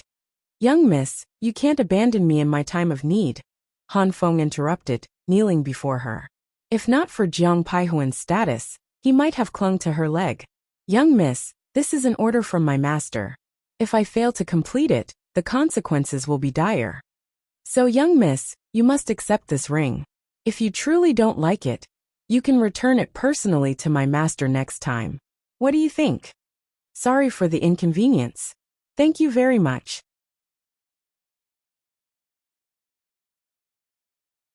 Chapter 35. Yi Xiao looked at Han Feng's pitiful expression with disdain. However, Han Feng didn't seem to notice and continued, "Young miss, you are beautiful and kind-hearted. Please consider this as saving my life. I will definitely repay you in the future. I will certainly." "Enough," Jiang Peihuan interrupted, feeling that if she didn't, Han Feng could talk until dawn. "I'll accept the ring. You can go back and report." "Thank you, young Mississippi." Han Feng takes his leave. Upon hearing this, Han Feng immediately stood straight, his demeanor returning to normal. His face showed no signs of sadness. Seeing him like this, Jiang Peihuan was somewhat speechless. She couldn't fathom how a man with such a cold demeanor could tolerate a subordinate with such a volatile temperament. At King Cheng's mansion, "Master, I'm back," Han Feng announced. Xiao Nani was examining a portrait on the table. Hearing the voice, he raised his head with anticipation in his eyes. "How did it go? Did she say anything?" "Master, not to criticize you, but others give girls gifts like jewelry. But you, if it's not a dagger, it's a concealed weapon. What do you know? Can the person I'm interested in be ordinary? Enough with the nonsense. Did she accept the gift? With me on the task, success was inevitable. Did she say anything?" Hearing Xiao Nanya's question, Han Feng hesitated for a moment before responding softly. "Young miss said she will thank you personally another day." "Did she really say that?" Joy filled the man's eyes. Seeing the expression on his master's face, Han Feng's eyes flickered, but he still nodded affirmatively. "Yes. Plum Garden. Achoo. Miss, it's quite cold. Let me fetch a coat for you." Upon hearing Jiang Peihuan's voice, Yu Er hastily spoke up, but she was stopped. "No need, it's getting late. You can go and rest. I'm going to sleep too." As she spoke, Jiang Peihuan went straight into her room. As she passed by the table, she noticed the wooden box. Jiang Peihuan opened it and put the ring on her finger. The red gemstone emitted a faint glow under the light. Her skin was much fairer than most people, making the red gemstone on her hand appear even more exquisite. Seeing the ring, Jiang Peihuan couldn't help but think of Xiao Nani. She frowned and tried to remove the ring, but Jiang Peihuan looked down at the ring on her hand, exerting more strength, but she still couldn't take it off. How could this be? After some time, Jiang Peihuan felt a bit of pain in her hand. Her previously fair fingers were already red and swollen, but the ring still wouldn't come off. "Young miss, is there a problem?" Yi Xiao was a secret guard, accustomed to watching over Jiang Peihuan. Hearing the commotion inside, she stood outside the door and asked softly. "Nothing." After Yi Xiao left, Jiang Peihuan gave up on removing the ring. If she continued, her finger would likely be injured. Although she had slept late the previous night, Jiang Peihuan still woke up early the next morning. Thinking of last night's events, she instinctively looked at her hand. The red gemstone ring rested on her middle finger. Upon closer inspection, her finger was still a bit red and swollen from trying to remove the ring. "Miss, may we come in?" "Come in." After getting permission, Yu Er pushed the door open and entered. Seeing Jiang Peihuan already dressed, Yu Er couldn't help but ask, "Miss, you slept so late last night. Why are you up so early today?" "It's nothing. I just couldn't sleep." "Why is that?" "Miss Sijin sleeps until 7 every morning, but you Er, how dare you gossip about me behind my back?" Jiang Sijin pushed the door and entered, feigning anger. Yu Er quickly bowed. "Miss Jiang, I realize my mistake. Please punish me." "Hey, what are you doing? I was just joking with you." Seeing Yu Er's panicked eyes, Jiang Sijin quickly approached her. Yu Er, now standing, chuckled softly. "I was just joking with Miss Sijin too. Very funny, Yu Er." "Elder sister, look, Yu Er is actually teasing me now." "Elder sister, when did you start wearing rings?" Just as Jiang Peihuan was about to speak, Jiang Sijin grabbed her hand. With her shout, everyone's gaze fell upon her hand. For some reason, at that moment, Jiang Peihuan felt slightly embarrassed. She quickly withdrew her hand and looked at Jiang Sijin. "Why did you come here so early in the morning?" "Sigh." Hearing Jiang Peihuan's words, Jiang Sijin let out a long sigh. "It's all because of second aunt. She wants everyone to know she's marrying off her daughter. So she had people start decorating the garden early in the morning.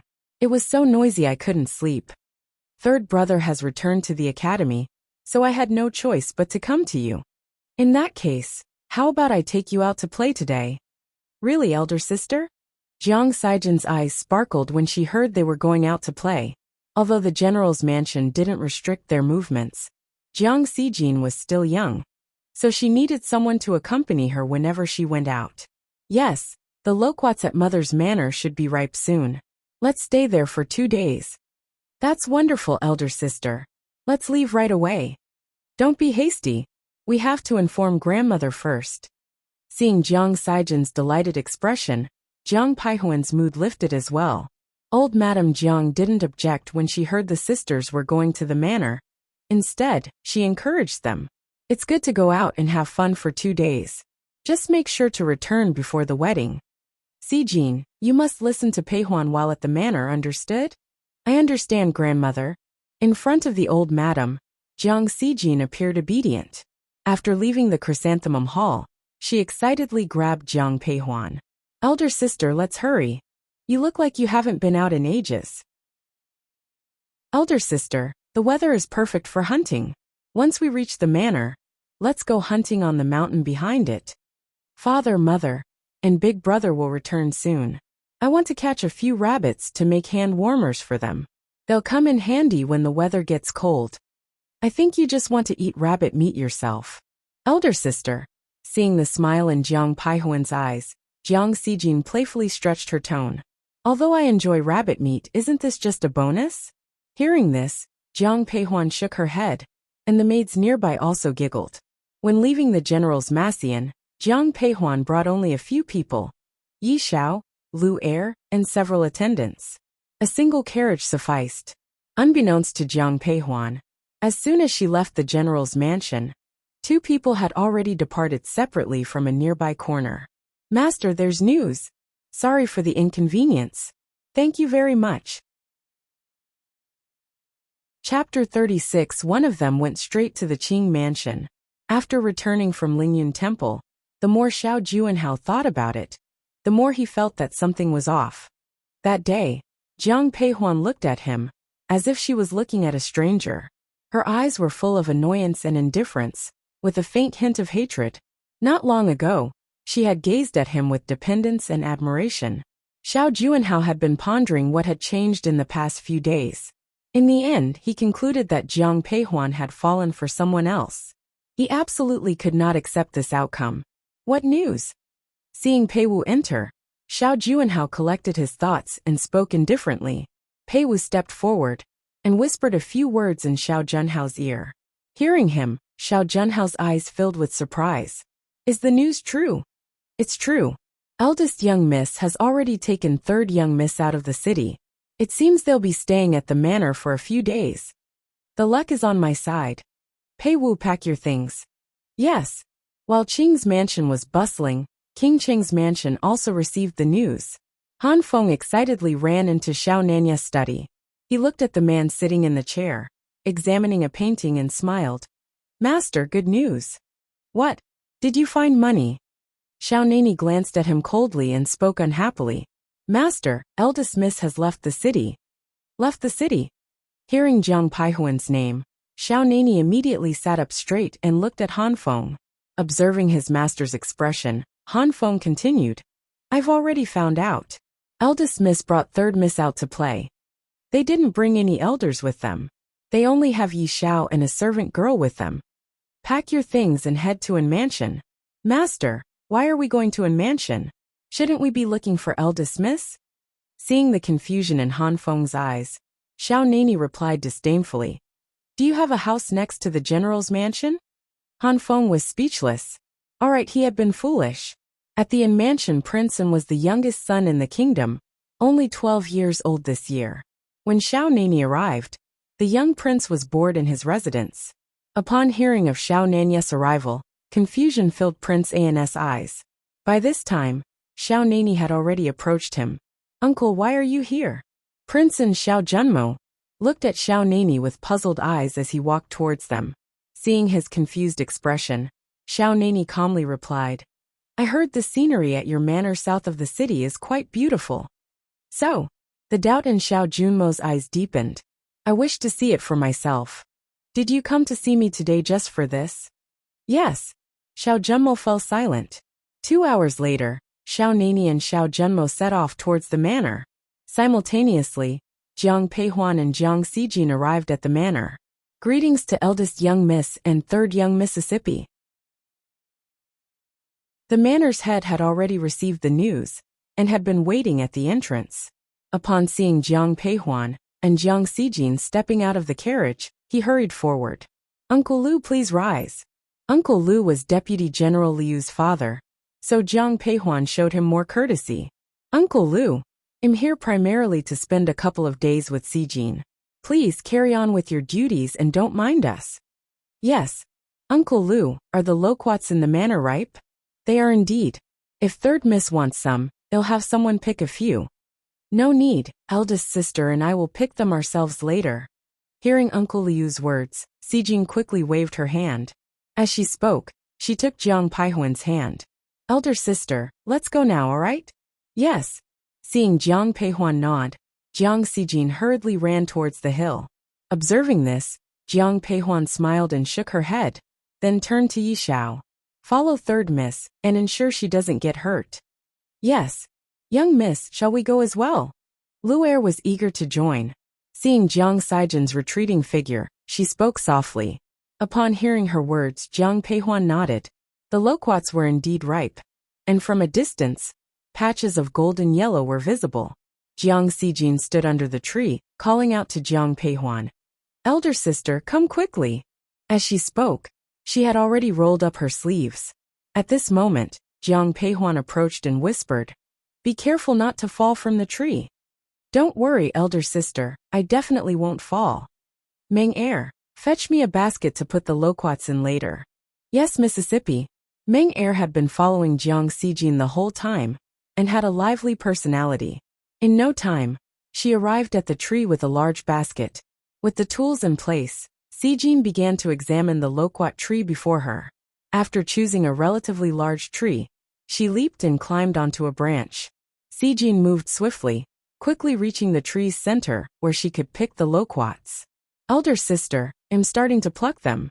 Help me see which loquat is larger. Alright, be careful and stay safe. Jiang Peihuan responded, and then looked up at the loquats on the tree. In the distance, Xiao Nani was approaching with Xiao Junmo. Master, it's the eldest miss in her group.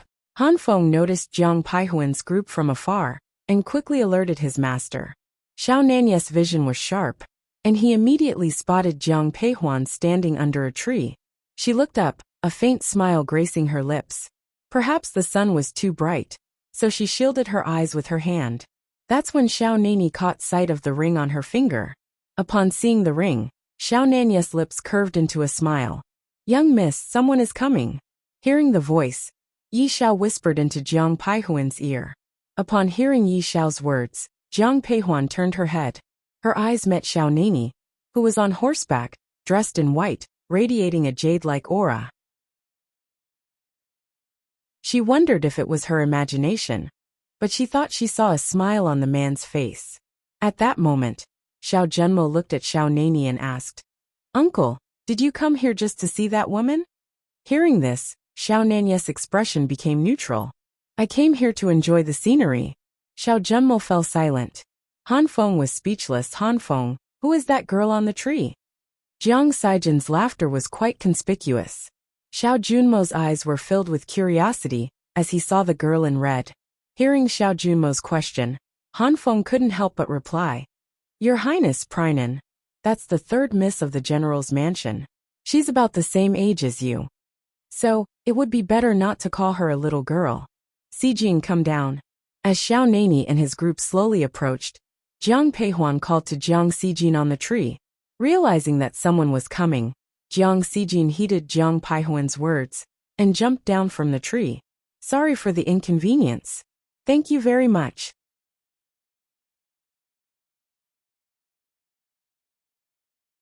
Chapter 37. Your Highness, what brings you here? When Sijin saw Xiao Nani, her eyes widened in surprise.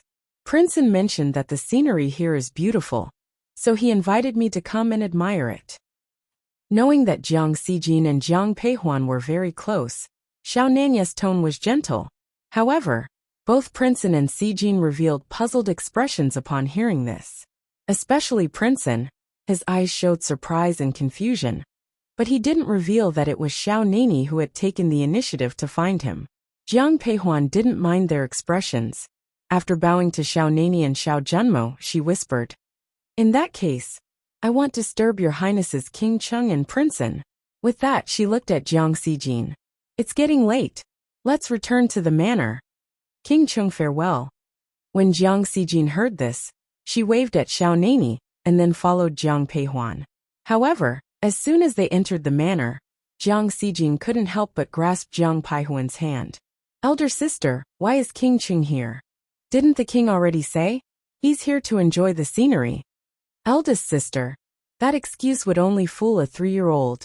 In the entire Qi kingdom, who doesn't know that King Cheng has been gifted several beautiful courtyards and villas? If he wanted to enjoy the scenery, why would he come here? No matter the reason for King Cheng's visit, it's not for you to discuss. Don't bring this up again. Turning around and glaring at Jiang Sijin, Jiang Peihuan spoke angrily. But the young girl beside her didn't seem concerned. Instead, she held her sister's hand. Elder sister, could it be that King Cheng? Enough nonsense. Before Jiang Sijin could finish, Jiang Peihuan interrupted her. Seeing the sternness in her eyes, Jiang Sijin silently covered her mouth, indicating she would remain quiet. After giving her a sharp look, Jiang Peihuan walked towards the manor. But just as she took a step, a familiar voice called out from behind her. Miss Jiang, please wait. Elder sister, it seems to be King Cheng. As Jiang Sijin heard the voice, her interest was piqued. Jiang Peihuan looked at the man slowly approaching, her eyes filled with complex emotions. Greetings to His Highnesses King Cheng and King An. Young miss, please rise. I came here today because I heard that your manor has many loquats and peaches. Coincidentally, I enjoy both these fruits, so I came to ask for some. Eldest miss, would you be willing to give me some? As soon as Xiao Nani finished speaking, the expressions in everyone's eyes varied. Han Feng, who was next to Xiao Nani, widened his eyes. His master was clearly allergic to peaches, so when did he start liking them? He was going all out to get close to the young miss. After hearing Xiao Nani's words, a strange look appeared in Jiang Paihuan's eyes. If she remembered correctly, Xiao Nani hated peaches the most. This was something she had learned from Xiao Juanhao in her past life. Is the young miss unwilling? Seeing Jiang Peihuan hesitating, Xiao Junmo, who was nearby, asked softly. Hearing his voice, Jiang Peihuan gathered her thoughts and respectfully replied, "Of course not. I'll ask the manor's steward to prepare some loquats and peaches for your highness. There's no need to rush. I've heard the manor has beautiful scenery. Since we're here, I'd like to take a look. Eldest miss, could you please accompany me for a walk?" As he spoke, Xiao Nani glanced at Xiao Junmo, who quickly smiled at Jiang Xijin. "Third miss, I'd like to personally pick some fruits to present to my father and mother. Could you please show me the way?" "That's easy. I'll take you there right now." Upon hearing Xiao Junmo's words, Jiang Xijin spoke without thinking. However, after she finished speaking, she remembered Jiang Peihuan and quickly looked at her. "Elder sister?" Hearing this, Jiang Peihuan nodded but softly reminded her, "You are the hostess. Remember to entertain His Highness well." "Understood, elder sister." With that, Jiang Xijin left with Xiao Junmo. Then, Han Feng also walked away, glancing at Yi Xiao. However, Yi Xiao seemed not to notice and stood firmly behind Jiang Peihuan. Until Jiang Peihuan said, "Yi Xiao, you may leave as well. I'll accompany Prince Cheng for a walk." "Yes." Watching Yi Xiao's retreating figure, Xiao Nani said softly, "It seems that in Yi Xiao's heart, your words carry more weight than mine now. What brings your highness here today?" After everyone had left, Jiang Peihuan looked directly at the man beside her and spoke. Her eyes were filled with indifference and a hint of distance. For some reason, seeing Jiang Peihuan like this made Xiao Nani's heart ache. He didn't answer her question, but looked at her hand instead. "This ring looks lovely on you." Hearing Xiao Nani mention the ring on her finger, Jiang Peihuan's eyes filled with a hint of helplessness. "For some reason, I can't remove this ring. Once I manage to take it off, I'll return it to its rightful owner. If you can't remove it, then don't bother. There's no reason for me to take back something I've given away." Seeing Jiang Peihuan wanting to say more, Xiao Nani continued, "I gave this ring to Miss Jiang because I need your help with something." "What is it?" When Jiang Peihuan heard Xiao Nani asking for her help, she felt a sense of relief. For some reason, every time she saw Xiao Nani's expression, she couldn't look directly at him. "I can't tell you about this matter just yet. You'll know in a few days." Hearing this, Jiang Peihuan furrowed her brow. Seeing the expression in her eyes, Xiao Nani smiled and reassured her. "Don't worry, Mississippi. It won't be anything that puts you in a difficult position." With that, the man walked ahead, and Jiang Peihuan had no choice but to follow. After walking some distance, a small river appeared before them. A gentle breeze blew, making it quite comfortable. Xiao Nani stopped by the river and admired the view. "The scenery here is indeed beautiful. Your Highness, you flatter me." When they were together, it was mostly Xiao Nani who spoke while Jiang Peihuan responded softly. If the other young nobles of Qi Kingdom saw this scene, they would doubt their eyes. The usually cold and ruthless King Qing actually had such a gentle side. In fact, Jiang Peihuan also harbored some doubts. In her previous life, when she was with Xiao Juanhao, she had always heard people describe King Cheng as a man of few words and cold-hearted. Yet the man before her couldn't stop talking. "Elder sister? Sorry for the inconvenience. Thank you very much."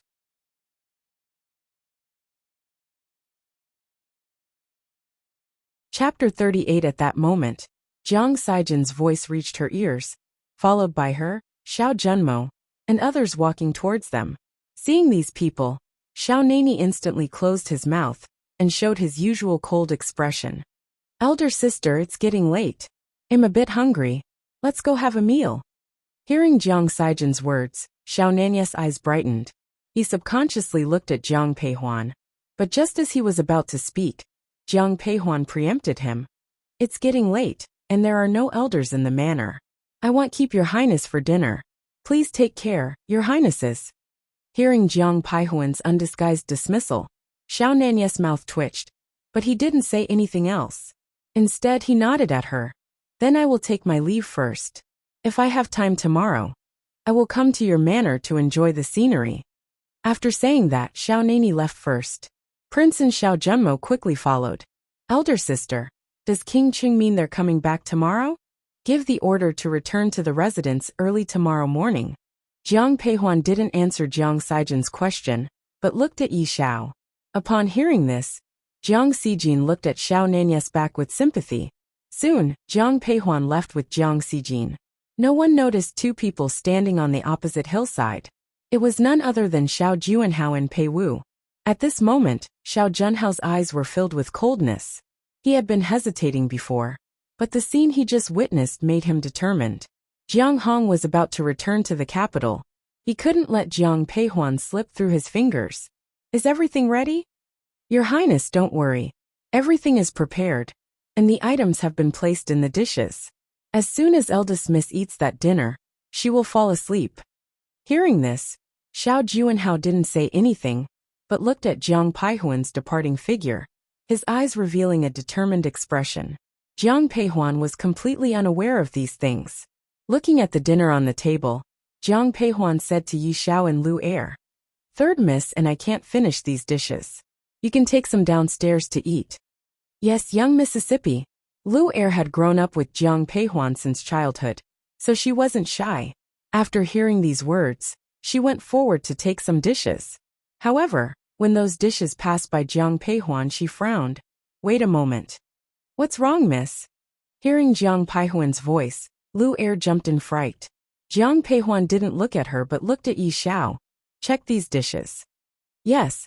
Upon hearing Jiang Peihuan's words, Yi Xiao knew there was something wrong with the food and quickly went forward. After carefully examining all the dishes, Yi Xiao looked at Jiang Peihuan with a troubled expression. Eldest miss, there's something wrong with these dishes. Is there a problem with the food? When Jiang Sijin, sitting next to Jiang Peihuan, heard this, her eyes widened in surprise before filling with anger. Why would there be a problem with the food? Oh, go ask the kitchen staff right now. Stop, Jiang Peihuan said in a low voice as she saw Jiang Sijin stand up. Elder sister, don't be impulsive. Calm down first, or we might alert the enemy. Jiang Peihuan then turned to Yi Xiao. What's wrong with these dishes? They're not poison, but they contain sleeping pills that will make people fall asleep, Yi Xiao explained. This was also why she hadn't noticed the issue immediately. Don't alert anyone. Lu Er, you and Yi Xiao should prepare a few more dishes yourselves. Yes, young Mississippi. Elder sister, do you have a plan? As Yi Xiao and Lu Er left, Jiang Sijin looked at Jiang Peihuan with excitement in her eyes. Seeing her sister's expression, Jiang Peihuan's mood improved.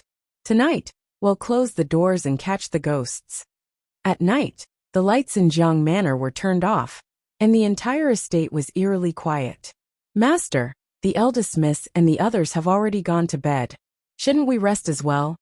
Han Feng asked, looking at Xiao Nani standing in the courtyard. He yawned as he spoke.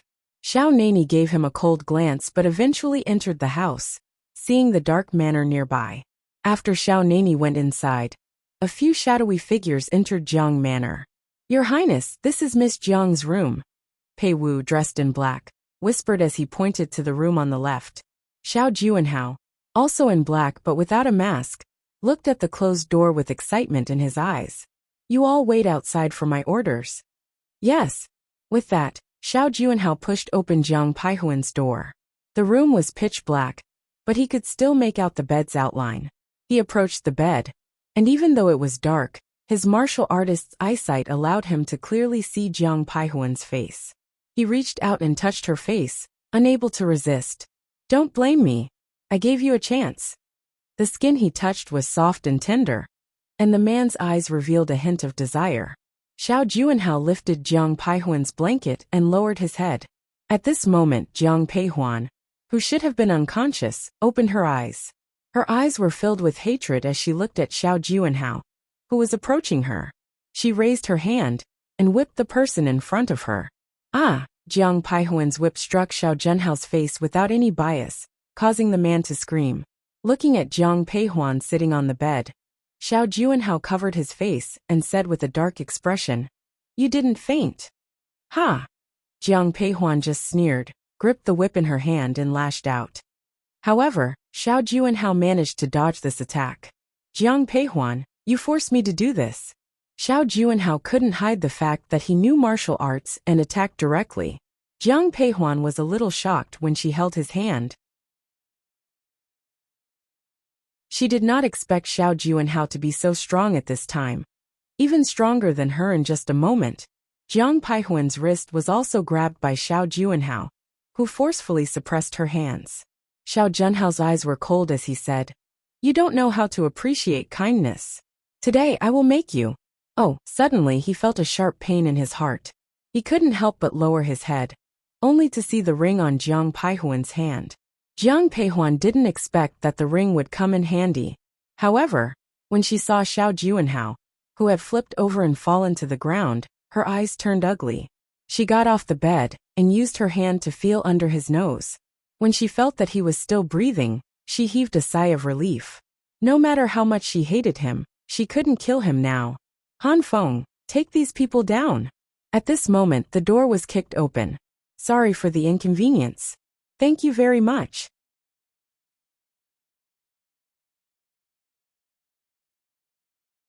Chapter 39. Upon hearing the noise, Jiang Peihuan looked coldly at the door, and her eyes widened in surprise when she saw who had entered.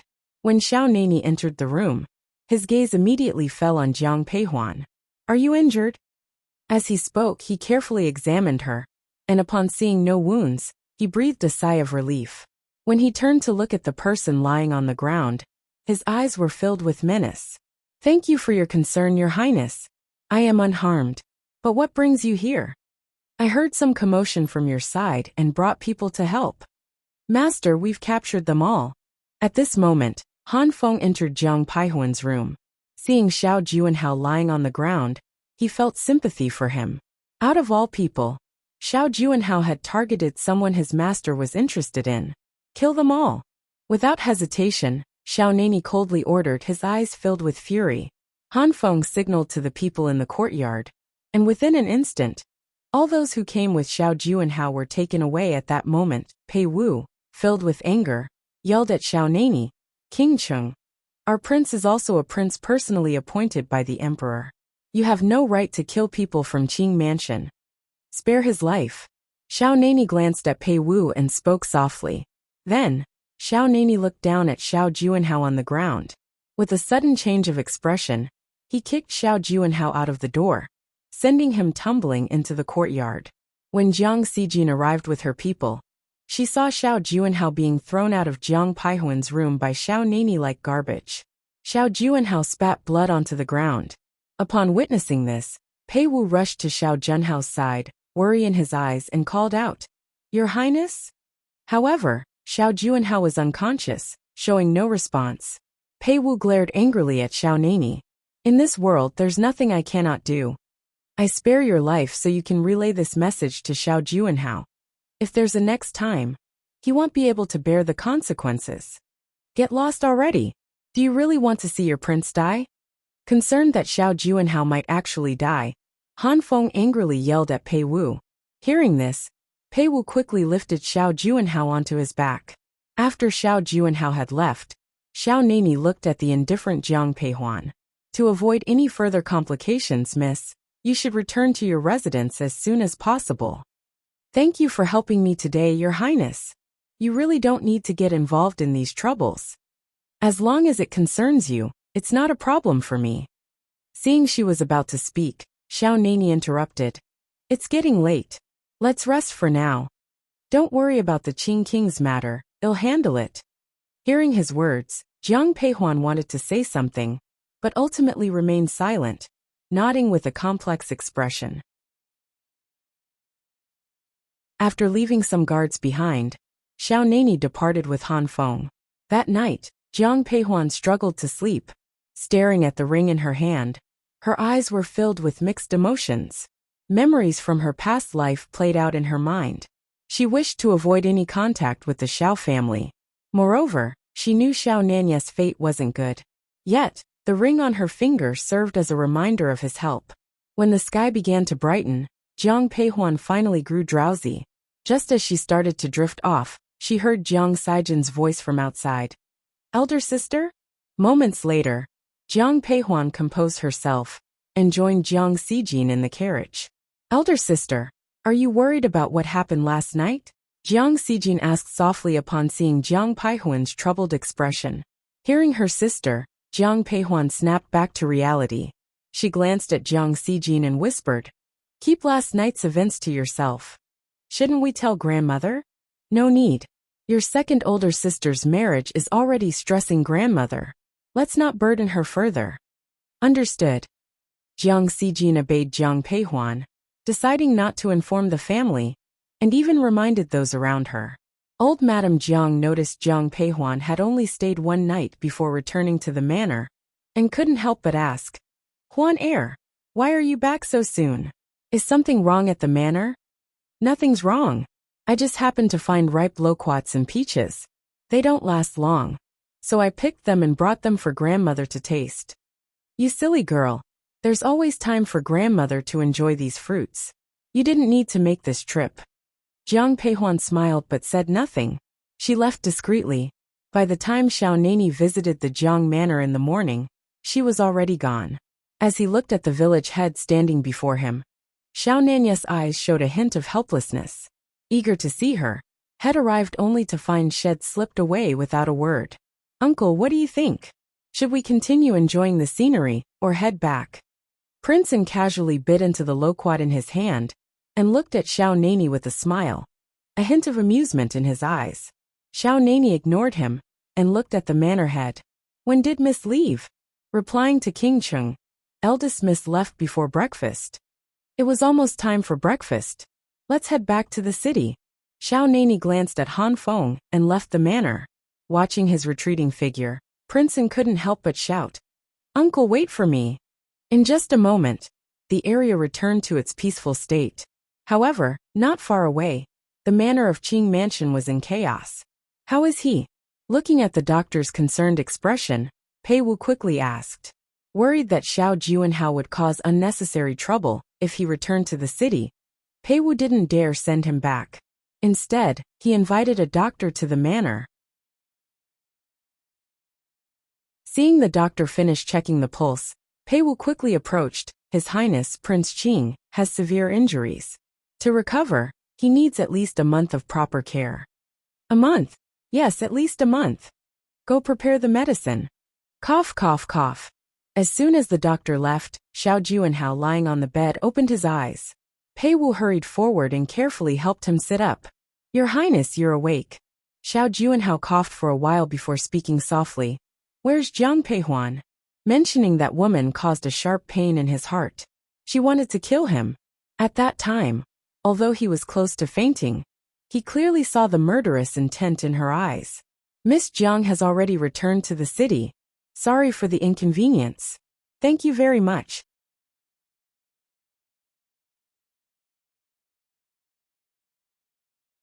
Chapter 40. As soon as Pei Wu finished speaking, Xiao Juanhao spat out more blood and fainted again. The entire manor descended into chaos once more. Time flew by, and soon it was Jiang Ruyan's wedding day. The entire Jiang residence was decorated with joy and celebration. Jiang Peihuan, accompanied by Jiang Sijin and Yi Xiao, entered the orchid garden. When they arrived, Jiang Ruyan was in the middle of getting dressed. "Quickly bring everything here, and don't leave anything behind," Zhou Rongfang anxiously instructed the maids. When she turned around, she saw Jiang Peihuan and Jiang Sijin. "Huan Sijin, what brings you here?" "We came to see Ruyan." Jiang Peihuan bowed to Zhou Rongfang and spoke softly. "Eldest sister, third sister." Hearing the voices, Jiang Ruyan also looked at Jiang Peihuan and Jiang Sijin. At this time, Jiang Ruyan was still in her confinement period. However, after a few days of rest, her complexion had improved significantly. Approaching her, Jiang Peihuan handed her a box. "Big sister, what's this?" Looking at the box presented to her, Jiang Ruyan's eyes were filled with curiosity. Jiang Peihuan remained silent, placing the box on the table beside her. "This is my makeup gift for you." Hearing Jiang Peihuan's words, Jiang Ruyan opened the box on the table. Inside was a pair of violet jade bracelets. She recalled asking Jiang Peihuan for these bracelets many times, but her sister never gave them to her. Seeing the jade bracelets now, Jiang Ruyan's eyes held a hint of complexity. "Eldest sister, aren't these your favorite bracelets? Today you're getting married. I remember you liked these bracelets, so I'm giving them to you now. I hope everything goes smoothly for you in the future." "Thank you, big sister. I don't have anything particularly nice, just this 8 treasures necklace." "Second sister, I'll give it to you." "Thank you, third younger sister." Jiang Xijin, who usually quarreled with Jiang Ruyan whenever they met, was unaccustomed to her gentle demeanor. She touched her nose and stood behind Jiang Peihuan. "Eldest miss, third madam invites you to come." At this moment, Lu Xiu's maid Jing Er hurriedly approached them. "Xijin, stay here with your second sister." After quietly instructing Jiang Xijin, Jiang Peihuan went outside. Seeing the anxious look in Jing Er's eyes, she asked softly, "What's wrong? Is something up with third aunt?" "You'll find out when you go to the Chrysanthemum Hall, young Mississippi." Jing Er's eyes were filled with anger. Seeing this, Jiang Peihuan didn't say anything else and went straight to the Chrysanthemum Hall. Before she entered, she heard old Madame Jiang's angry voice. "This Zhao family is simply insufferable. Grandmother, who has upset you again?" Jiang Peihuan walked up to old Madame Jiang and spoke softly. Seeing her, the old madame's anger subsided a bit, but she still looked indignant. "Who else could it be? It's the Zhao family, of course." Jiang Peihuan turned to look at Lu Xiu, who softly said, "The Huainan mansion just sent a message saying that the prince is feeling unwell due to the wind, so they can only send the butler to welcome the bride today." Hearing this, Jiang Peihuan frowned. Lu Xiu continued, "If the groom doesn't personally come to welcome the bride, Ruyan might be looked down upon by the Huainan mansion before even entering their household. I sent someone to discuss this matter with them, but after some investigation, we found out. The prince isn't actually sick with a cold. He went to Wanxiang Pavilion to drink last night and hasn't sobered up yet." As Lu Xiu spoke the last sentence, her eyes were filled with helplessness. The Huainan mansion was clearly making things difficult on purpose, and there was nothing they could do about it. "Third aunt, let someone inform second aunt about this situation. Let's see what she thinks." "Jing Er, go and tell second mistress about this matter. Remember, don't cause a scene." Jing Er's eyes were filled with anger. Seeing this, Jiang Peihuan didn't say anything else and went straight to the Chrysanthemum Hall. Before she entered, she heard old Madame Jiang's angry voice. "This Zhao family is simply insufferable. Grandmother, who has upset you again?" Jiang Peihuan walked up to old Madame Jiang and spoke softly. Seeing her, the old madame's anger subsided a bit, but she still looked indignant. "Who else could it be? It's the Zhao family, of course." Jiang Peihuan turned to look at Lu Xiu, who softly said, "The Huainan king's mansion just sent a message saying that the prince is feeling unwell due to the wind, so they can only send the butler to welcome the bride today." Hearing this, Jiang Peihuan frowned. Lu Xiu continued, "If the groom doesn't personally come to welcome the bride, Ruyan might be looked down upon by the Huainan king's mansion before even entering their household. I sent someone to discuss this matter with them, but after some investigation, we found out. The prince isn't actually sick with a cold. He went to Wanxiang Pavilion to drink last night and hasn't sobered up yet." As Lu Xiu spoke the last sentence, her eyes were filled with helplessness. The Huainan king's mansion was clearly making things difficult on purpose, and there was nothing they could do about it. "Third aunt, let someone inform second aunt about this situation. Let's see what she thinks." "Jing Er, go and tell second mistress about this matter. Remember, don't cause a scene." "Yes." Half a cup of tea later, Zhou Rongfang entered the chrysanthemum hall with bloodshot eyes. This Zhao family is going too far. Now you're angry? Why did you agree so quickly before? Old Madame Jiang spoke, her voice filled with irritation. Seeing that the old madam was about to get angry again, Jiang Peihuan quickly said, Grandmother, second aunt, I have a solution for this problem. What solution? Hearing this, they all looked at Jiang Peihuan. Facing their gazes, she calmly said, Since the prince can't come to pick up the bride, let's postpone the wedding. Whenever the prince can come to get the bride, the wedding will continue. What if the Huainan mansion changes their mind? Second aunt, father and second uncle will return to the capital soon. If the Huainan mansion dares to cancel the engagement, our Jiang family won't be easily bullied.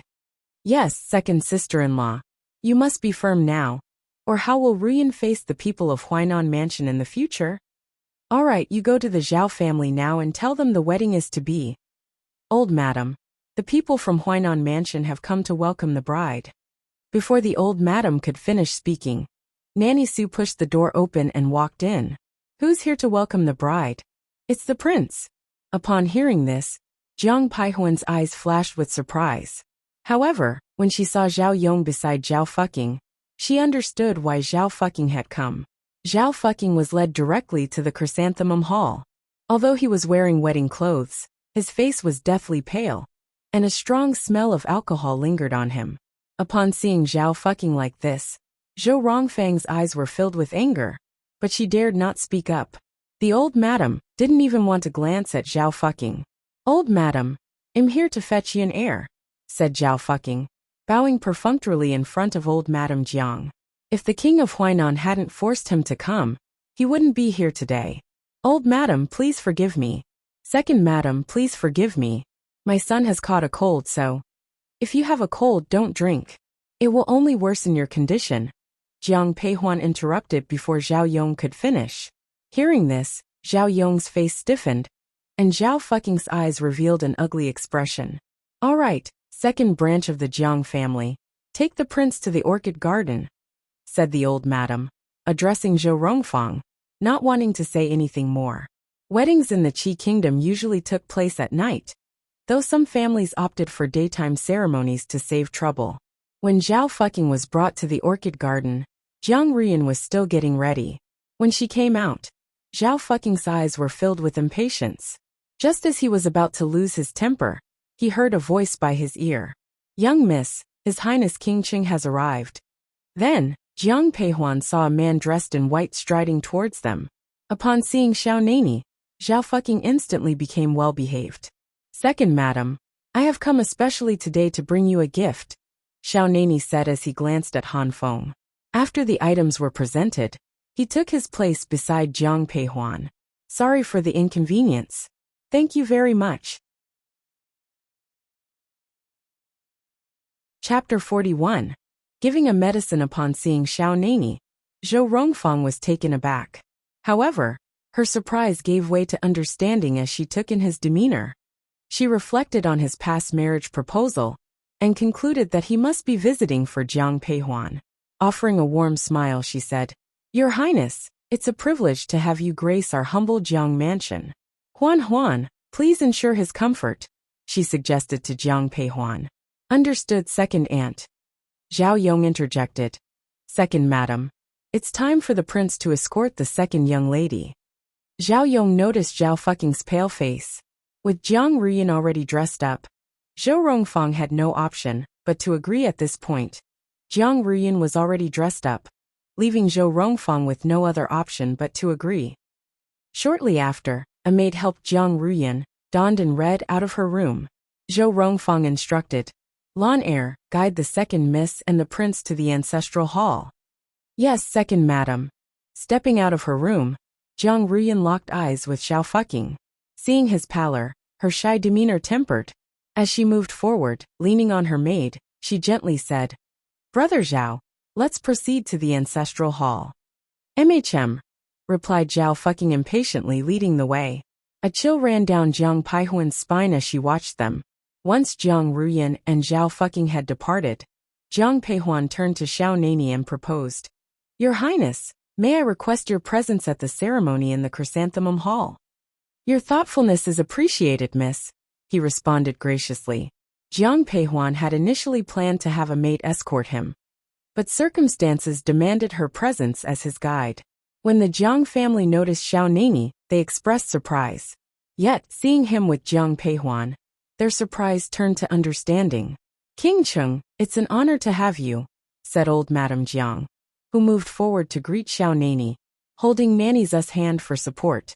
But before she could bow, Xiao Nani intervened. Please, old madam, rise. Today, I'm here to share the joy. Just treat me as a regular guest. There's no need for formalities.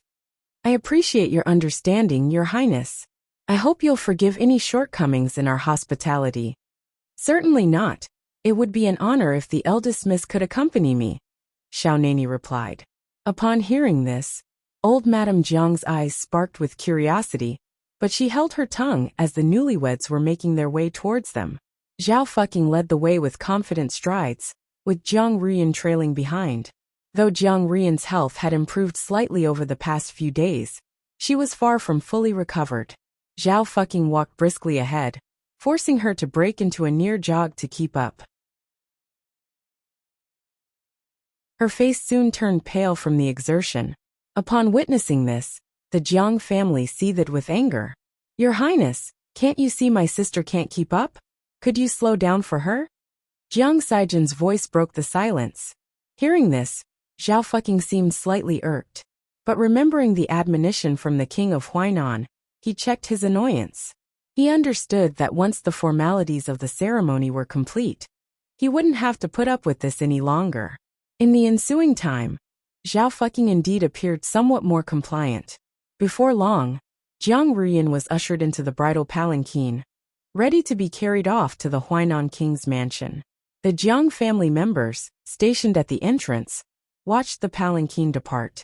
When the Prince of Huainan shows such disrespect in front of us, one can only imagine the excesses that will occur in the Huainan mansion after Ruyan's marriage. Lu Xiao voiced her concern, clutching the hand of the elderly madam. Upon hearing her, old Madame Jiang replied dismissively. It was her decision, she cannot blame anyone else for the outcome. Her gaze intentionally met that of Zhou Rongfang. Witnessing Zhao Fucking's indifference, not only was Zhou Rongfang angry, but she also felt a pang of sympathy. Yet, she chose to remain silent, fearing that her words might invite more trouble for her daughter. Huan heir, please see off King Cheng, old Madame Jiang instructed, looking at Xiao Nani who was still standing at the door. Yes, grandmother. As the senior members of the Jiang family went inside, Jiang Peihuan turned to Xiao Nani, her voice soft. Your Highness, the wedding has concluded. I'm aware. Hearing this, Jiang Peihuan fell silent, her expression cold. Upon hearing this, Jiang Peihuan retreated into silence, her expression growing cold. Observing her aloof demeanor, Xiao Nani felt a sense of helpless despair. After a moment's thought, he spoke softly. I fear your sister might face difficulties in her married life at the Huainan King's mansion. Should any issues arise in the future, you may send Yi Xiao to seek my assistance. Your Highness, one appreciate your good intentions. But as my grandmother mentioned, this was her decision. If any problems do arise, she must bear them herself. If you genuinely believed in what you just said, you wouldn't have confronted others at the Huainan King's mansion. Xiao Nani knew from his investigations that the relationship between Jiang Peihuan and Jiang Ruyan was strained. However, he also knew that she had stood up for her sister in spite of their differences. Her demeanor belied a different story. She was not as icy as she appeared. This cold facade might just be a shield to guard herself. A spark ignited within Xiao Nani as this realization dawned on him, making his gaze towards Jiang Peihuan grow warmer. Your Highness, please excuse me. One have some pressing matters, so I can't accompany you further. With that, Jiang Peihuan started to walk away. An inexplicable fear to meet his warm gaze took over her, for reasons she could not fathom. But as she took a step, he grabbed her wrist. Even through her clothes, she could feel the heat of his hand. Coldness flashed in Jiang Peihuan's eyes. Your Highness, please behave. I'm sorry. Noticing her icy reaction, he quickly let go of her hand. As he turned to leave, he left a small box in her hand. This is something one had prepared for you. He departed without waiting for her response. His figure soon vanished from sight. Miss, what's this? Yu Er, watching the scene unfold, couldn't resist asking. Don't tell anyone about this. Finishing her words, Jiang Peihuan headed towards her plum garden. Once in her room, curiosity got the better of her, and she opened the box. She was taken aback by the sight within the box. Inside was a bottle of medicine. Just by its scent she recognized it as the heart-nourishing pill. This potion was renowned for its nourishing properties, particularly beneficial for people suffering from insomnia. But how did he know about her sleepless nights? Ever since her rebirth, she hadn't slept well. Every night, she was haunted by dreams, and every moment, she feared that waking up would prove it was all just a dream. Miss, what is this medicine? Sorry for the inconvenience. Thank you very much.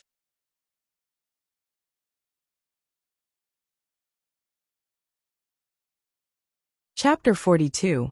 To the Huainan mansion, Yu Er stared at the medicine bottle in the box, her confusion deepening. Jiang Peihuan's next actions puzzled her even more. Put the medicine away and remind me to take it every night. Understood, Mississippi. As Yu Er complied, Jiang Peihuan felt somewhat puzzled. She had hidden her insomnia well. Nobody in the Jiang family knew about it. How did he find out? Master, one believe the young lady has accepted your medicine. Han Feng spoke softly from behind a tree outside the plum garden, glancing at Xiao Nani, who was intently observing the garden. Only after the door closed did Xiao Nani look away. Upon seeing Han Feng still watching him, Xiao Nani grumbled, "Why are you still standing here? Let's move." With that, Xiao Nani quickly departed, leaving Han Feng smirking behind him. After dinner, Yu Er placed the heart-nourishing pill beside Jiang Peihuan. "You all don't need to stay here. Go and rest," Jiang Peihuan said softly, taking the medicine from Yu Er. Accustomed to Jiang Peihuan's nighttime solitude, Yu Er obediently left the room. Jiang Peihuan leaned against the bed with a book. Whether it was the medicine or tiredness, she started feeling sleepy after reading for a while. She slept well that night, only to be awakened by a knock at the door. "Yu Er, let's open the door. The young lady usually wakes up early. I wonder why she's still asleep today. It's rare for the young lady to have a good sleep, and these people had to disturb her," Yu Er grumbled, her eyes flashing with anger. "Let's go in." After pushing open the door, they found Jiang Peihuan lifting her bed curtain. Yu Er rushed forward to help. "Miss, are you awake?" Jiang Peihuan nodded, feeling relaxed and refreshed. The heart-nourishing pill had indeed worked. "What is it?" she asked. "Eldest Miss, Lan Er is here." Lan Er. Hearing this name, Jiang Peihuan frowned. Lan Er was Jiang Rian's personal maid, and had just gone to Huainan Mansion yesterday. What happened? I'm not sure about the details, but one heard Lan Er went to the Chrysanthemum Hall. Third Madam sent Jing Er to get you. She wants you to go over. As she finished speaking, Yu Er had already tidied up for Jiang Peihuan. "Let's go to the Chrysanthemum Hall." Jiang Peihuan, along with Yi Xiao and Lu Er, headed towards the Chrysanthemum Hall. They hadn't even reached the gate when they heard the sobs of Lan Er. "Old madam, you must save the second Mississippi, she's been bleeding all night." And they didn't even call a doctor from the palace. One had no choice but to run back. Entering the hall, Jiang Peihuan saw the clear finger marks on Lan Er's face. Grandmother, second aunt, third aunt. Huan Er. Upon seeing Jiang Peihuan, everyone in the room seemed relieved. Especially Zhou Rongfang. She grabbed Jiang Peihuan's hand. "Huan, what should we do? Ruyan seems on the verge of death." Tears filled Zhou Rongfang's eyes. Lu Xiao, despite her indifference towards the second madam, couldn't help but feel sympathy for her in this state. She comforted her. "Second aunt, don't panic, we will find a way." Zhou Rongfang replied. "What can I possibly do? Ruyan got married just yesterday. I can't possibly bring her back today." Jiang Peihuan interjected. "Who said you can't?" "Huan Er, you mean?" "Second aunt. If Ruyan can't even keep her life, what's the point of minding these trivial matters?" Jiang Peihuan responded firmly to Zhou Rongfang's gaze. She then turned towards old Madame Jiang and softly said, "Grandmother, one will go to Huainan Palace to check on her. Don't worry." Upon hearing this, the old madam nodded. She said quietly, "You should go check. If it's just an accident, don't spread it. If it truly is Huainan Mansion's fault, don't be scared. Ruyun is our family's daughter. We won't let her suffer needlessly." "Understood, grandmother, don't worry." After reassuring the old madam, Jiang Peihuan left the chrysanthemum hall. As soon as she left the chrysanthemum hall, a cold look replaced the concern in Jiang Peihuan's eyes. "Do we need to prepare a carriage, eldest miss?" Deputy General Lu quickly asked, when he saw Jiang Peihuan exiting the main gate. Shaking her head, Jiang Peihuan softly said, "No need." She whistled, and the sound of horse hooves echoed shortly after. Her horse, Lai Feng, ran to her side and came to a halt. Climbing onto the horse, Jiang Peihuan took the reins. "Elder sister, let me go with you." At this moment, Jiang Saijin's voice came from inside the manor. She looked at Jiang Peihuan sitting on the horse, and quickly spoke up. Jiang Peihuan shook her head. "This matter isn't simple. You stay home. I will go alone." "Eldest sister, didn't you say we, as the Jiang family, share in glory and loss together? 1 a.m. also part of the Jiang family." Jiang Xijin approached Jiang Peihuan, determination shining in her eyes. When Jiang Peihuan remained silent, Jiang Xijin continued, "If you want, take me now. I'll go by myself later." Upon hearing this, Jiang Peihuan revealed a faint smile. She looked at Deputy General Lu. "Prepare a horse for the 3rd Mississippi." "Yes, eldest Mississippi. Miss, one will be by your side. My duty is to keep you safe," Yi Xiao said and followed behind closely. Jiang Peihuan nodded and said nothing. The trio immediately embarked on a journey to Huainan Mansion on horseback. Upon reaching the gate, Jiang Peihuan turned to Yi Xiao instructing her, "Knock on the door." "Understood." Yi Xiao promptly dismounted and rapped on the grand door of the Huainan King's mansion. The door was promptly answered. However, upon noticing Jiang Peihuan perched on her horse, the gatekeeper instinctively moved to shut the door. Witnessing this, a shadow of sternness passed over Jiang Peihuan's eyes. She swiftly reached for the black whip hanging from her waist, flinging it towards him. The gatekeeper was instantly flung to the side, leaving Yi Xiao to open the door. Entering the premises on horseback, Jiang Peihuan was quickly followed by the gatekeeper who cried out, "Quickly, notify the queen!"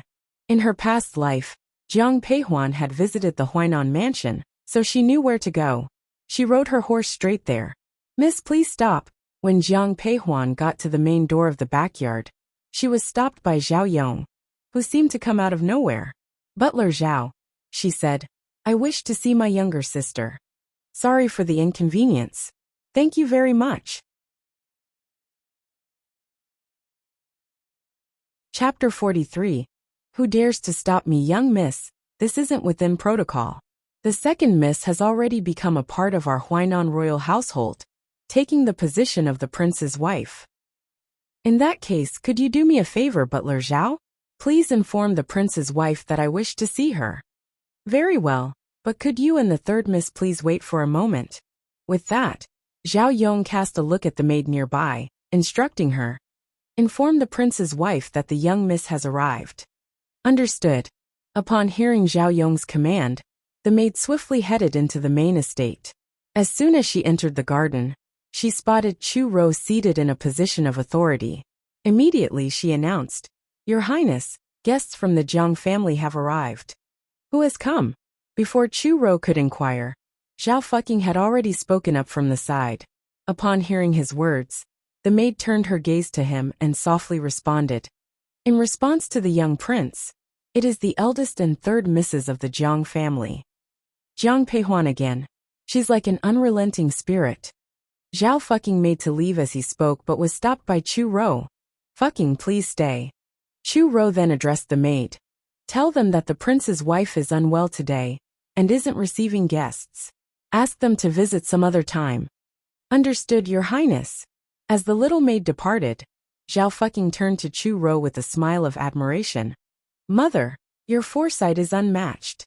You, Chu Rou, unable to hide her annoyance, cast an irritated glance at Zhao Fucking. Why can't you show some restraint? Why did you end up in a scuffle with Jiang Ruyan? Mother, she didn't allow me to touch her, and tried to bar me from entering other rooms. One simply pushed her a little. How was I to know she would hit her head? Oh, just forget about it. Just make sure this stays under wraps. We don't want the Jiang family finding out. Eldest sister, Lan Er has already shared about second sister's injury. Do we still have to wait here?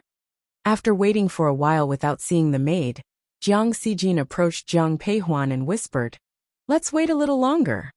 As soon as Jiang Peihuan's words dropped, they heard footsteps approaching. A young maid came over, paying her respects to Zhao Yong before quietly relaying, "The prince's wife is unwell and won't be receiving guests today. Please, miss, come back another day." "You're lying. My second sister has been injured by you guys." Jiang Xijin, unable to contain herself, blurted out. However, Zhao Yong ignored her, turning his attention to Jiang Peihuan. "Miss, you've heard. The prince's wife isn't accepting visitors. Perhaps it's best for you to leave." "If that's the case, 111 take my leave then," responded Jiang Peihuan, before turning around to exit. "Eldest sister?" Confusion filled Jiang Xijin's eyes as she watched the scene unfold. Jiang Peihuan merely glanced at her. Recognizing something in Jiang Peihuan's gaze, Jiang Xijin held her tongue, merely huffed coldly and followed her out. Once the figures of Jiang Peihuan and Jiang Xijin disappeared around the corner, Zhao Yong finally exhaled in relief. But seeing the maid still standing there, he frowned. "What actually happened?" "This," she began faltering. "Don't dawdle, tell me." "The prince wounded his wife." Knowing Zhao Yong was a favorite of the king of Huainan, the maid didn't dare to withhold any information, and explained what had transpired the previous night. After hearing the maid's story, Zhao Yong finally grasped the seriousness of the situation. Jiang Ruyan, still recovering from childbirth, found out that Zhong Fucking had visited the maid's room late at night. When she went to confront them about it, a struggle ensued. During this, Zhao Fucking shoved her, causing her to fall and hurt her head. Upon realizing this, Zhao Yong was left speechless. "Elder sister, where are we going?" Jiang Xijin asked once they had left the main courtyard. Instead of leaving the compound, Jiang Peihuan guided them along a narrow path to a side door.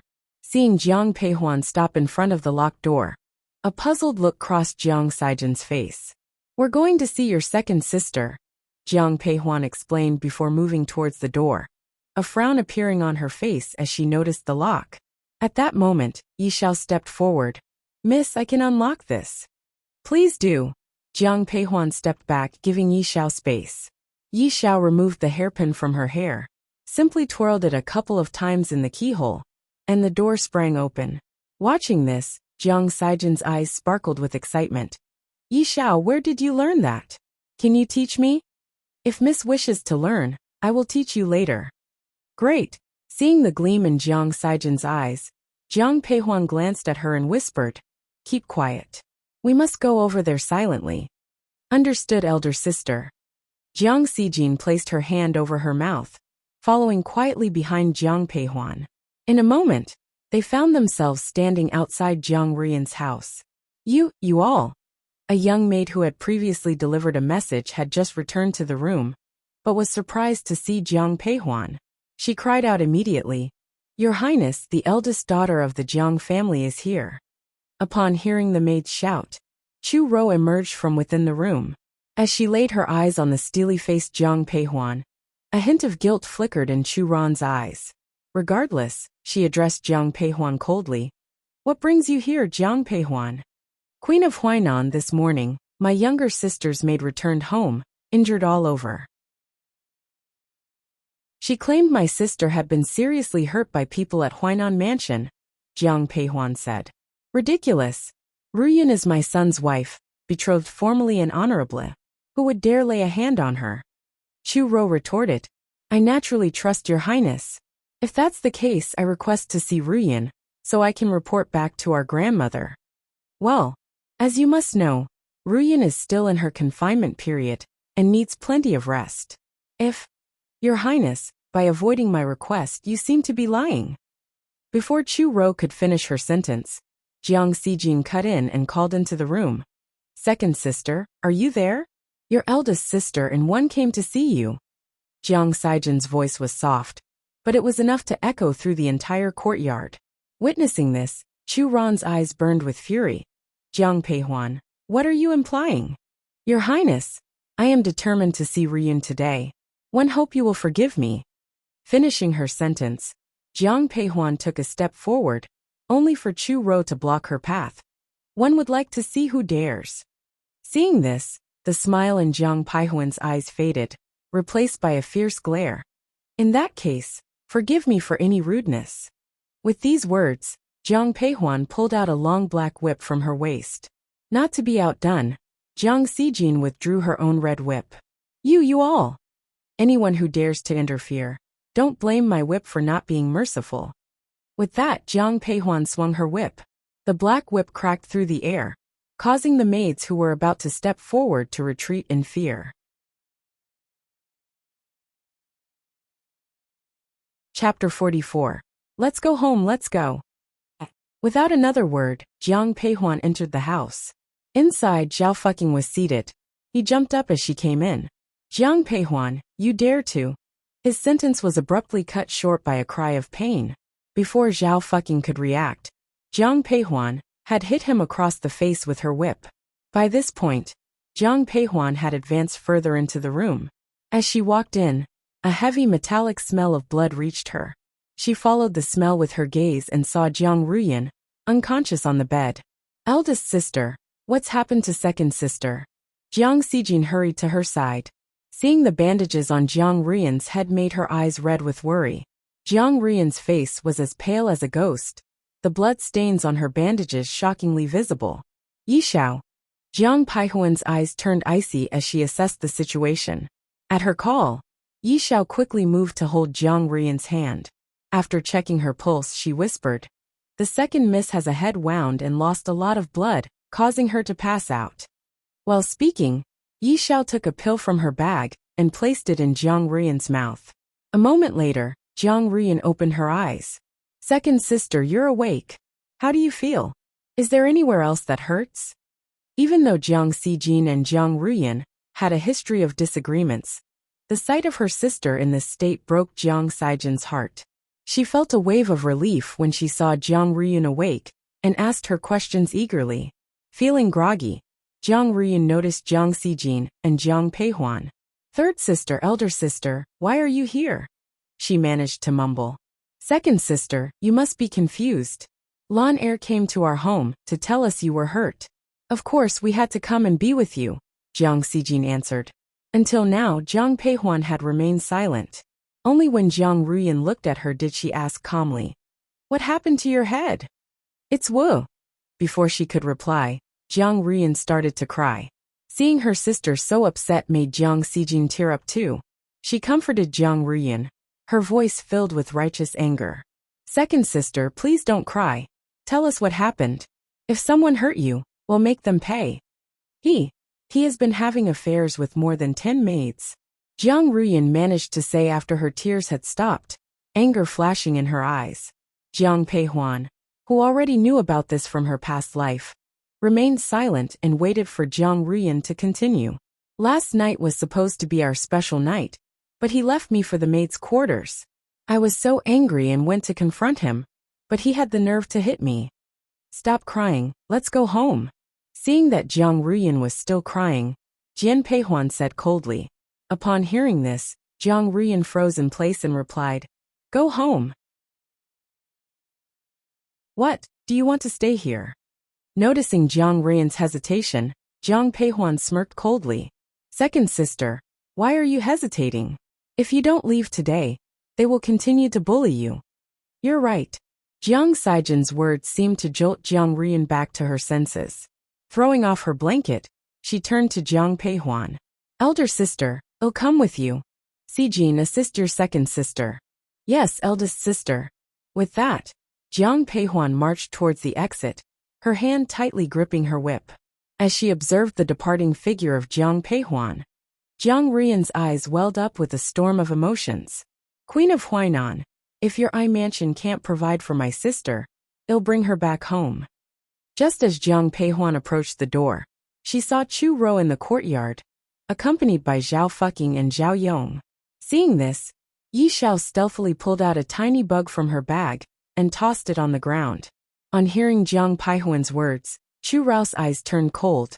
Jiang Peihuan, you should understand that Jiang Ruyan is now a part of the Huainan mansion. She's not someone you can simply take away at your whim. Yin Air, do you really want to leave? Won't your departure make me sad? Zhao Fucking turned his gentle gaze onto Jiang Ruyan, but before she could respond, Jiang Xijin, filled with disdain, jumped in. Cut out the act. If you truly cared for my second sister, you wouldn't have snuck off to the maid's quarters last night. And you certainly wouldn't have hurt my second sister. Second sister, don't get fooled by his lying words anymore. Initially uncertain, when Jiang Ruyan laid eyes on Zhao Fucking, she was reminded of the previous night's events. Combined with Jiang Xijin's comments, her gaze turned icy. Brother Zhao, if you have any feelings for me, let me go. Qing Air, there's no point in trying to reason with her. Once she finished speaking, Chu Rou turned her attention to Zhao Yong. Stop them. We can't let Jiang Ruyan leave today.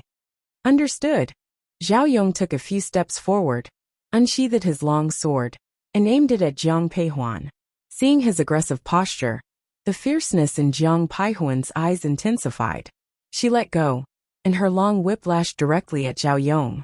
He seemed to have expected this and dodged skillfully. Jiang Peihuan's whip struck the ground, immediately carving a deep gash. Upon seeing the marks, surprise flashed across Zhao Yong's eyes. He had heard tales of the young lady of the general's mansion's courage and combat skills, but had dismissed them as exaggeration. Now he realized that Jiang Peihuan lived up to her reputation. His expression hardened. Despite Jiang Peihuan's impressive fighting skills, Zhao Yong's extensive battlefield experience gave him the upper hand.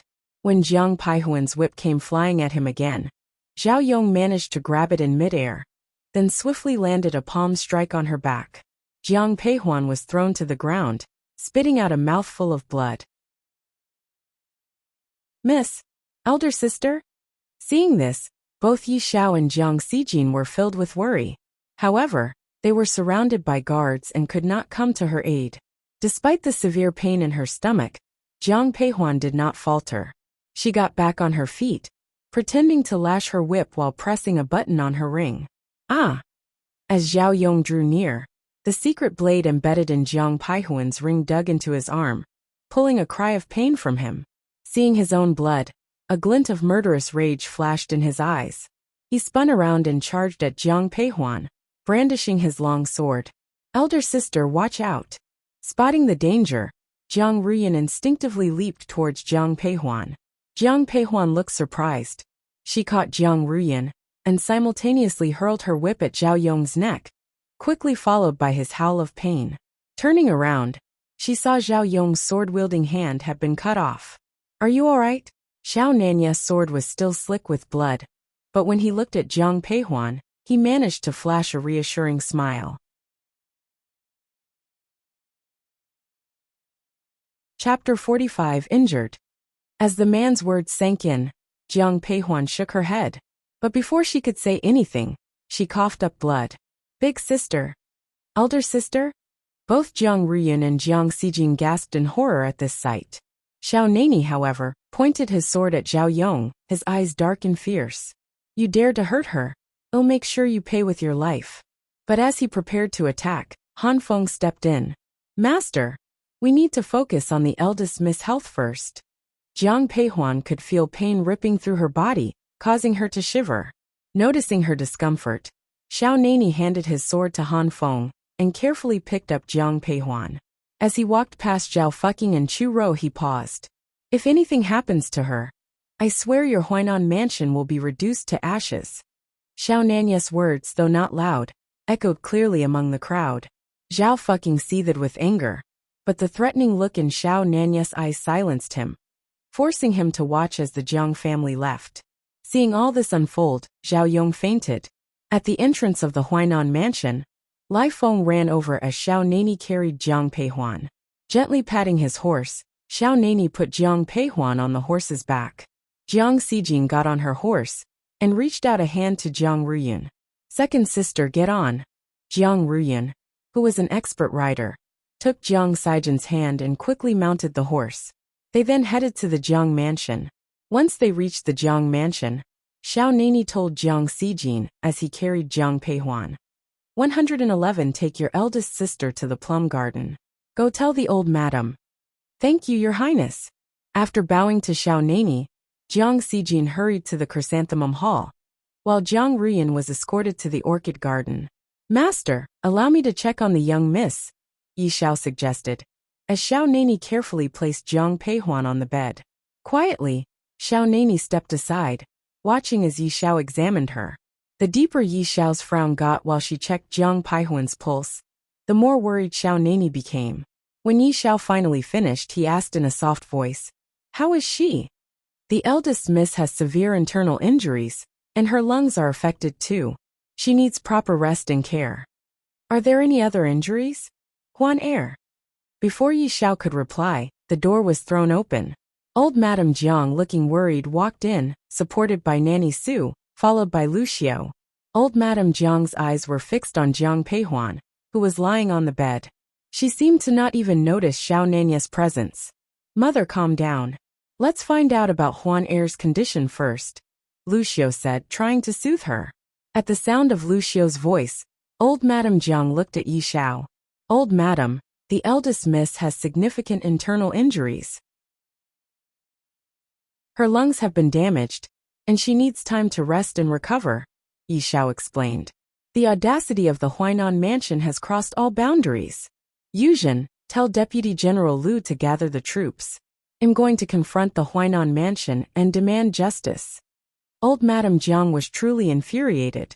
Seeing Jiang Peihuan's ghostly pale face ignited a raging fury within her, which she voiced to Nanny Su. Wearing a troubled look, Nanny Su instinctively glanced at Lu Xiao. Lu Xiao quickly noticed Nanny's worried expression and rushed to comfort old Madame Jiang. Mother, we must focus on caring for Huan Er right now. The eldest and second brothers will be back from the capital soon. We can discuss how to deal with this situation then. Upon hearing Lu Xiao's words, old Madame Jiang managed to regain her composure. Just then, she noticed Xiao Nani standing aside. Remembering Jiang Xijin's earlier words, she approached him, but before she could bow in respect, Xiao Nani stopped her. Old Madam, there's no need for such formality. Your Highness, we owe you a great debt this time. Tears of gratitude welled up in old Madame Jiang's eyes. She would have been inconsolable if anything worse had happened to Jiang Peihuan. She had initially dismissed Xiao Nanya's words as empty talk, but seeing him now, standing protectively in Jiang Peihuan's room, she saw him in a whole new light. The old madam is being too serious. This is what I as the king should be doing. Our mansion doesn't want to impose on you any further since it's late. Once Jiang Hong is back, I'll ensure he brings Huan Er to express our thanks. You're too gracious, old madam. Lu Xiao, please escort King Qing out. Understood, mother. Upon hearing old Madame Jiang's command, Lu Xiao courteously gestured Xiao Nani towards the door. Xiao Nani was hesitant to leave Jiang Peihuan's room, but he knew he had to respect her privacy, especially in front of her family. However, as he left, he stole one last glance at the frail figure on the bed. Once outside, Xiao Nani resumed his typical stern demeanor, but there was a glimmer of warmth in his eyes as he looked at Lu Xiao. Third madam, there's no need to escort me further. I can see myself out. Take care, your highness. Hearing these words, Lu Xiao bowed to Xiao Nani, then turned and left. Old Madame Jiang stayed by Jiang Peihuan's side for a long time. Eventually Lu Xiao, worried about her mother-in-law's health, gently advised, Mother, I'll keep watch over Huan Er. As soon as she wakes up, 111 send someone to inform you right away. It's late, and you should get some rest. Huan Er would be upset knowing you're sacrificing sleep for her sake. She always wants what's best for you. Looking visibly exhausted, old Madame Jiang nodded in agreement to Lu Xiao's words, but before she left she gently warned, if anything happens to Huan Er, notify me immediately. Understood, mother. Third madam, you should also rest. We promised to take excellent care of Mississippi. After the old madam left, Yu Er repeated her assurance to Lu Xiao. Understanding she couldn't do much more in this situation, Lu Xiao simply nodded when advised to rest. If anything happens, find me in the elegant garden. Certainly, third madam. Yi Xiao, Lu Er, and Yu Er remained by Jiang Paihuan's side, vigilantly monitoring her condition. As the night settled deeply over the Jiang mansion, Jiang Paihuan's eyes slowly fluttered open. The moment her eyes fluttered open, a sharp jolt of pain radiated from her belly. Miss, are you awake? At the slightest movement from Jiang Peihuan, Yi Xiao was instantly by her side. Quickly following, Yu Er and Lu Er turned their focus to her as well. How long was I out? Upon asking this, Jiang Peihuan naturally took a look around her. Upon recognizing her room, a wave of relief washed over her. You've been asleep for 6 hours, young miss. Upon hearing this, Jiang Peihuan simply nodded, her attention then shifting to Yu Er and Lu Er.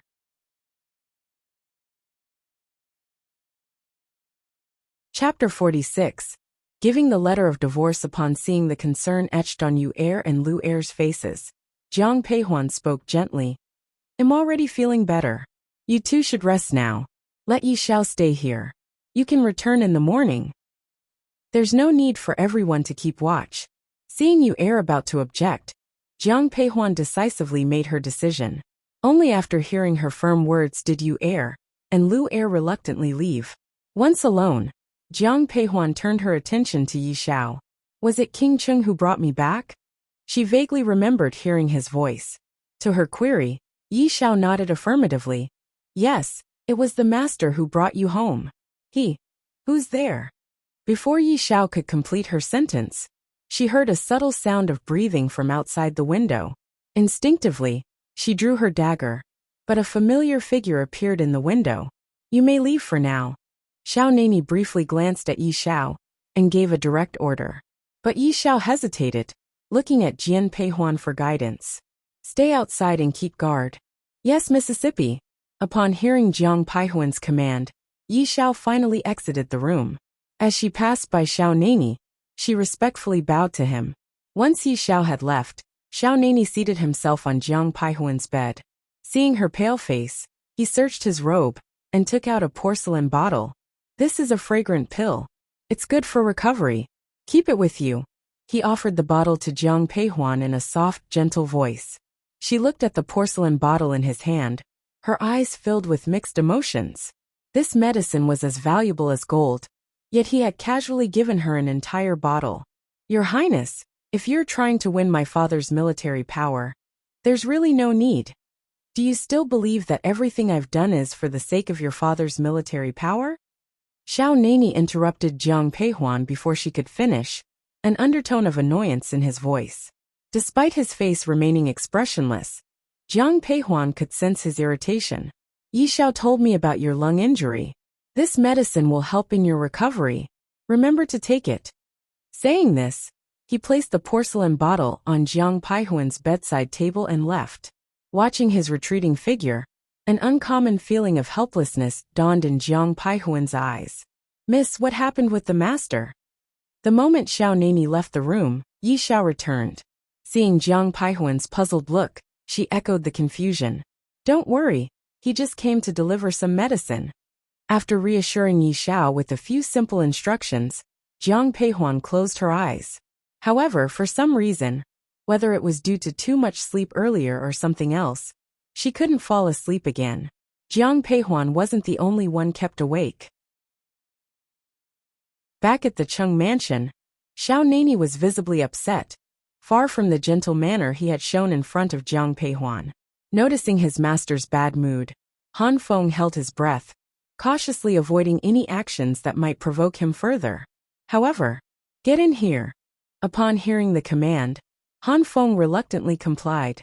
He had barely opened the door when a sudden, fierce gust of wind brushed against his cheek. Han Feng quickly moved aside, but the gust hit his shoulder. The intense pain from his shoulder evoked a bitter smile from Han Feng. Master, please show some mercy. Come here, spar with me. Accepting his fate, Han Feng stepped forward. An hour later, Xiao Nani, his eyes still hard and frosty, though a touch less restless, gave an order to Han Feng, who lay motionless on the ground. Stand up. At the sound of Xiao Nanya's command, Han Feng, his eyes heavy with fatigue, retorted, Master, wouldn't it be simpler to kill me? Master. Suddenly, the voice of a covert guard resonated from outside.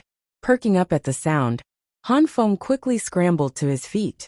Xiao Nani regained his habitual cold composure. Come in. A man dressed in black stepped in.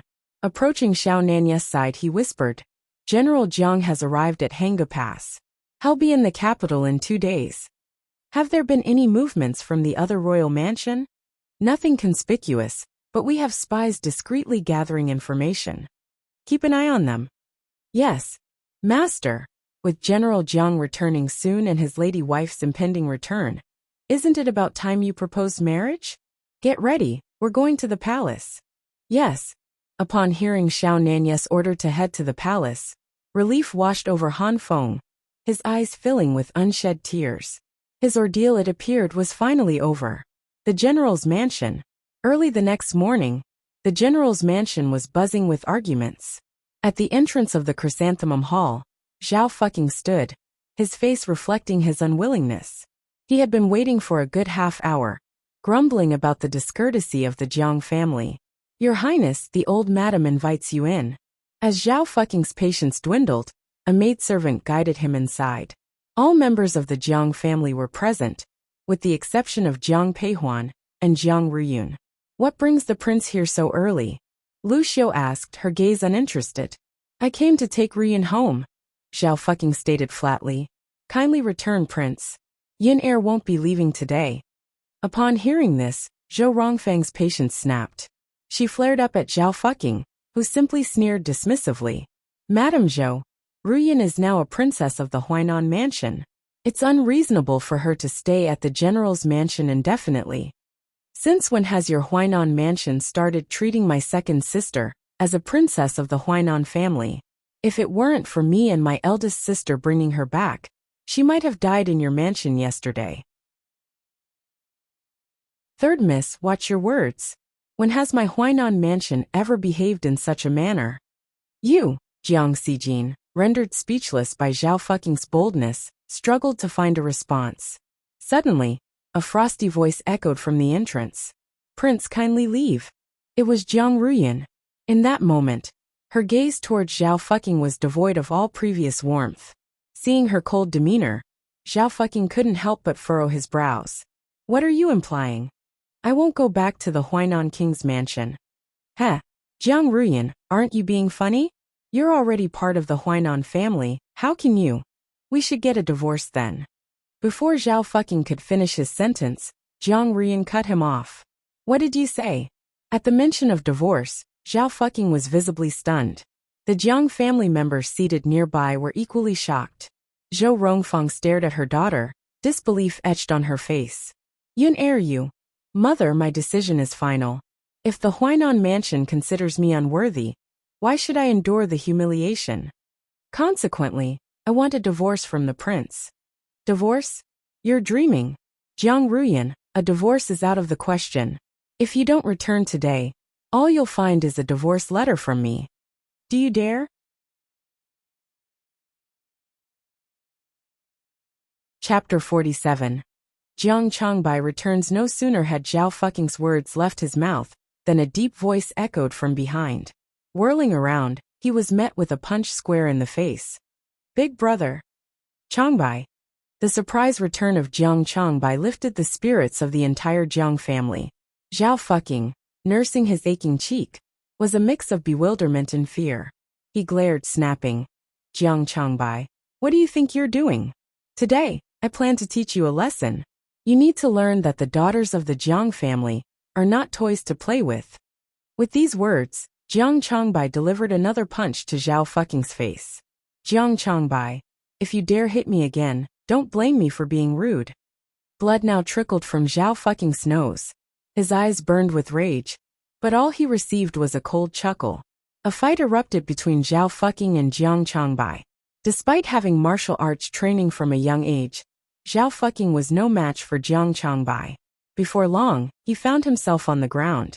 Your Highness, None of the attendants from the Huainan mansion had dared to step in when Jiang Changbai began his assault.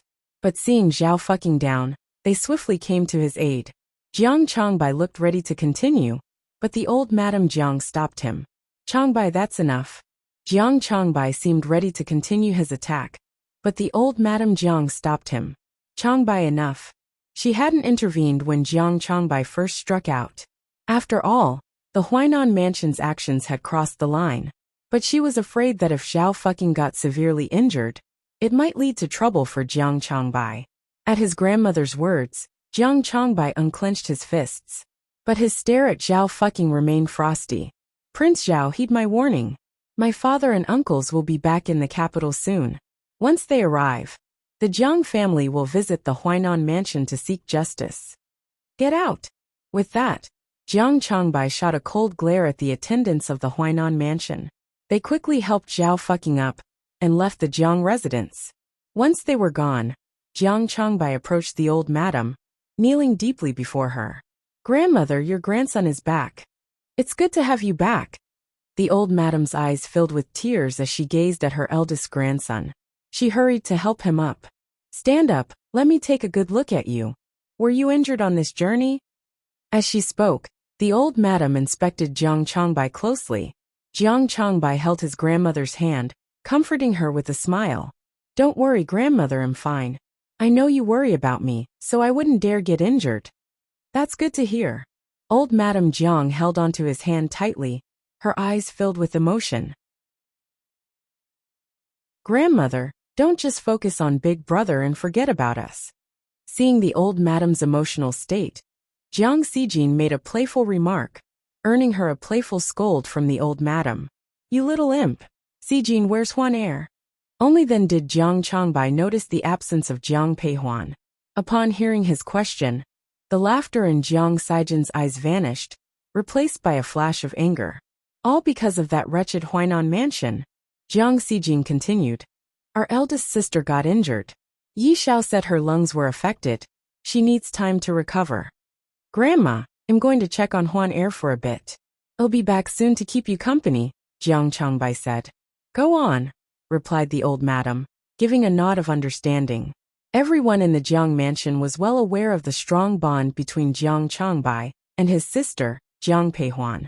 The old madam, after hearing Shangbai's words, let go of his hand, freeing him to tend to his sister. After paying his respects to his grandmother, Jiang Changbai ran straight to the plum garden. Finally, he's back.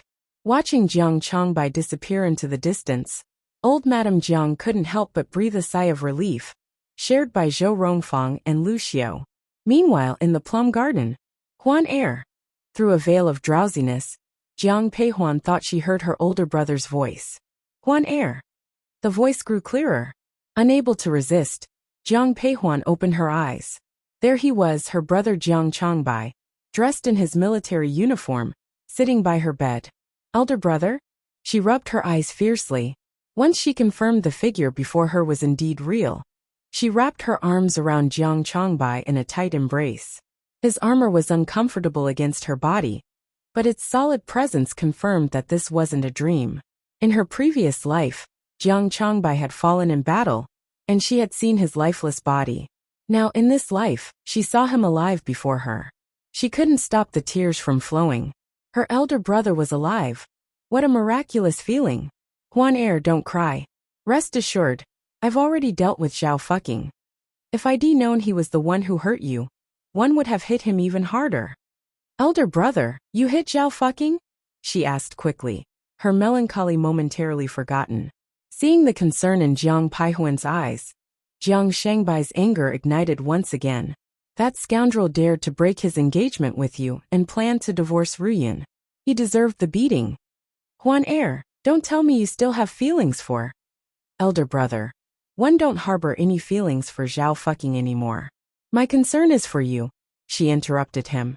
At her words, Jiang Changbai let out a chuckle. Don't worry. Elder brother, our father's significant military power has stirred jealousy among many. If the Huainan King's mansion holds a grudge against you over this, it could cause more trouble. Our Jiang family has always been careful due to father's power. Despite our restraint, we haven't been able to win the current ruler's trust. In that case, we might as well assert ourselves.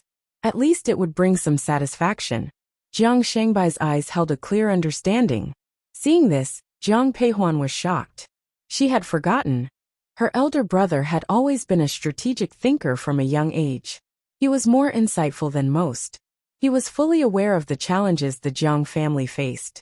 Reflecting on the fate of the Jiang family in her past life, Jiang Peihuan held on to Jiang Shangbai's hand. "Elder brother, there's something I want to discuss with you." "What's got you so serious?" he asked. "Elder brother, when father returns, we should try to persuade him to give up his military authority." "Huan heir, you're suggesting father should relinquish his military power?" Jiang Changbai looked at her in surprise and confusion. Had always known his younger sister was clever, but this was unexpected. Standing firm, Jiang Peihuan continued, "Elder brother, father loves this country deeply, but sadly, he's now seen as a problem by the current rulers. Wouldn't it be better if he chose to give up his military authority voluntarily? It might give us a break, a moment of peace."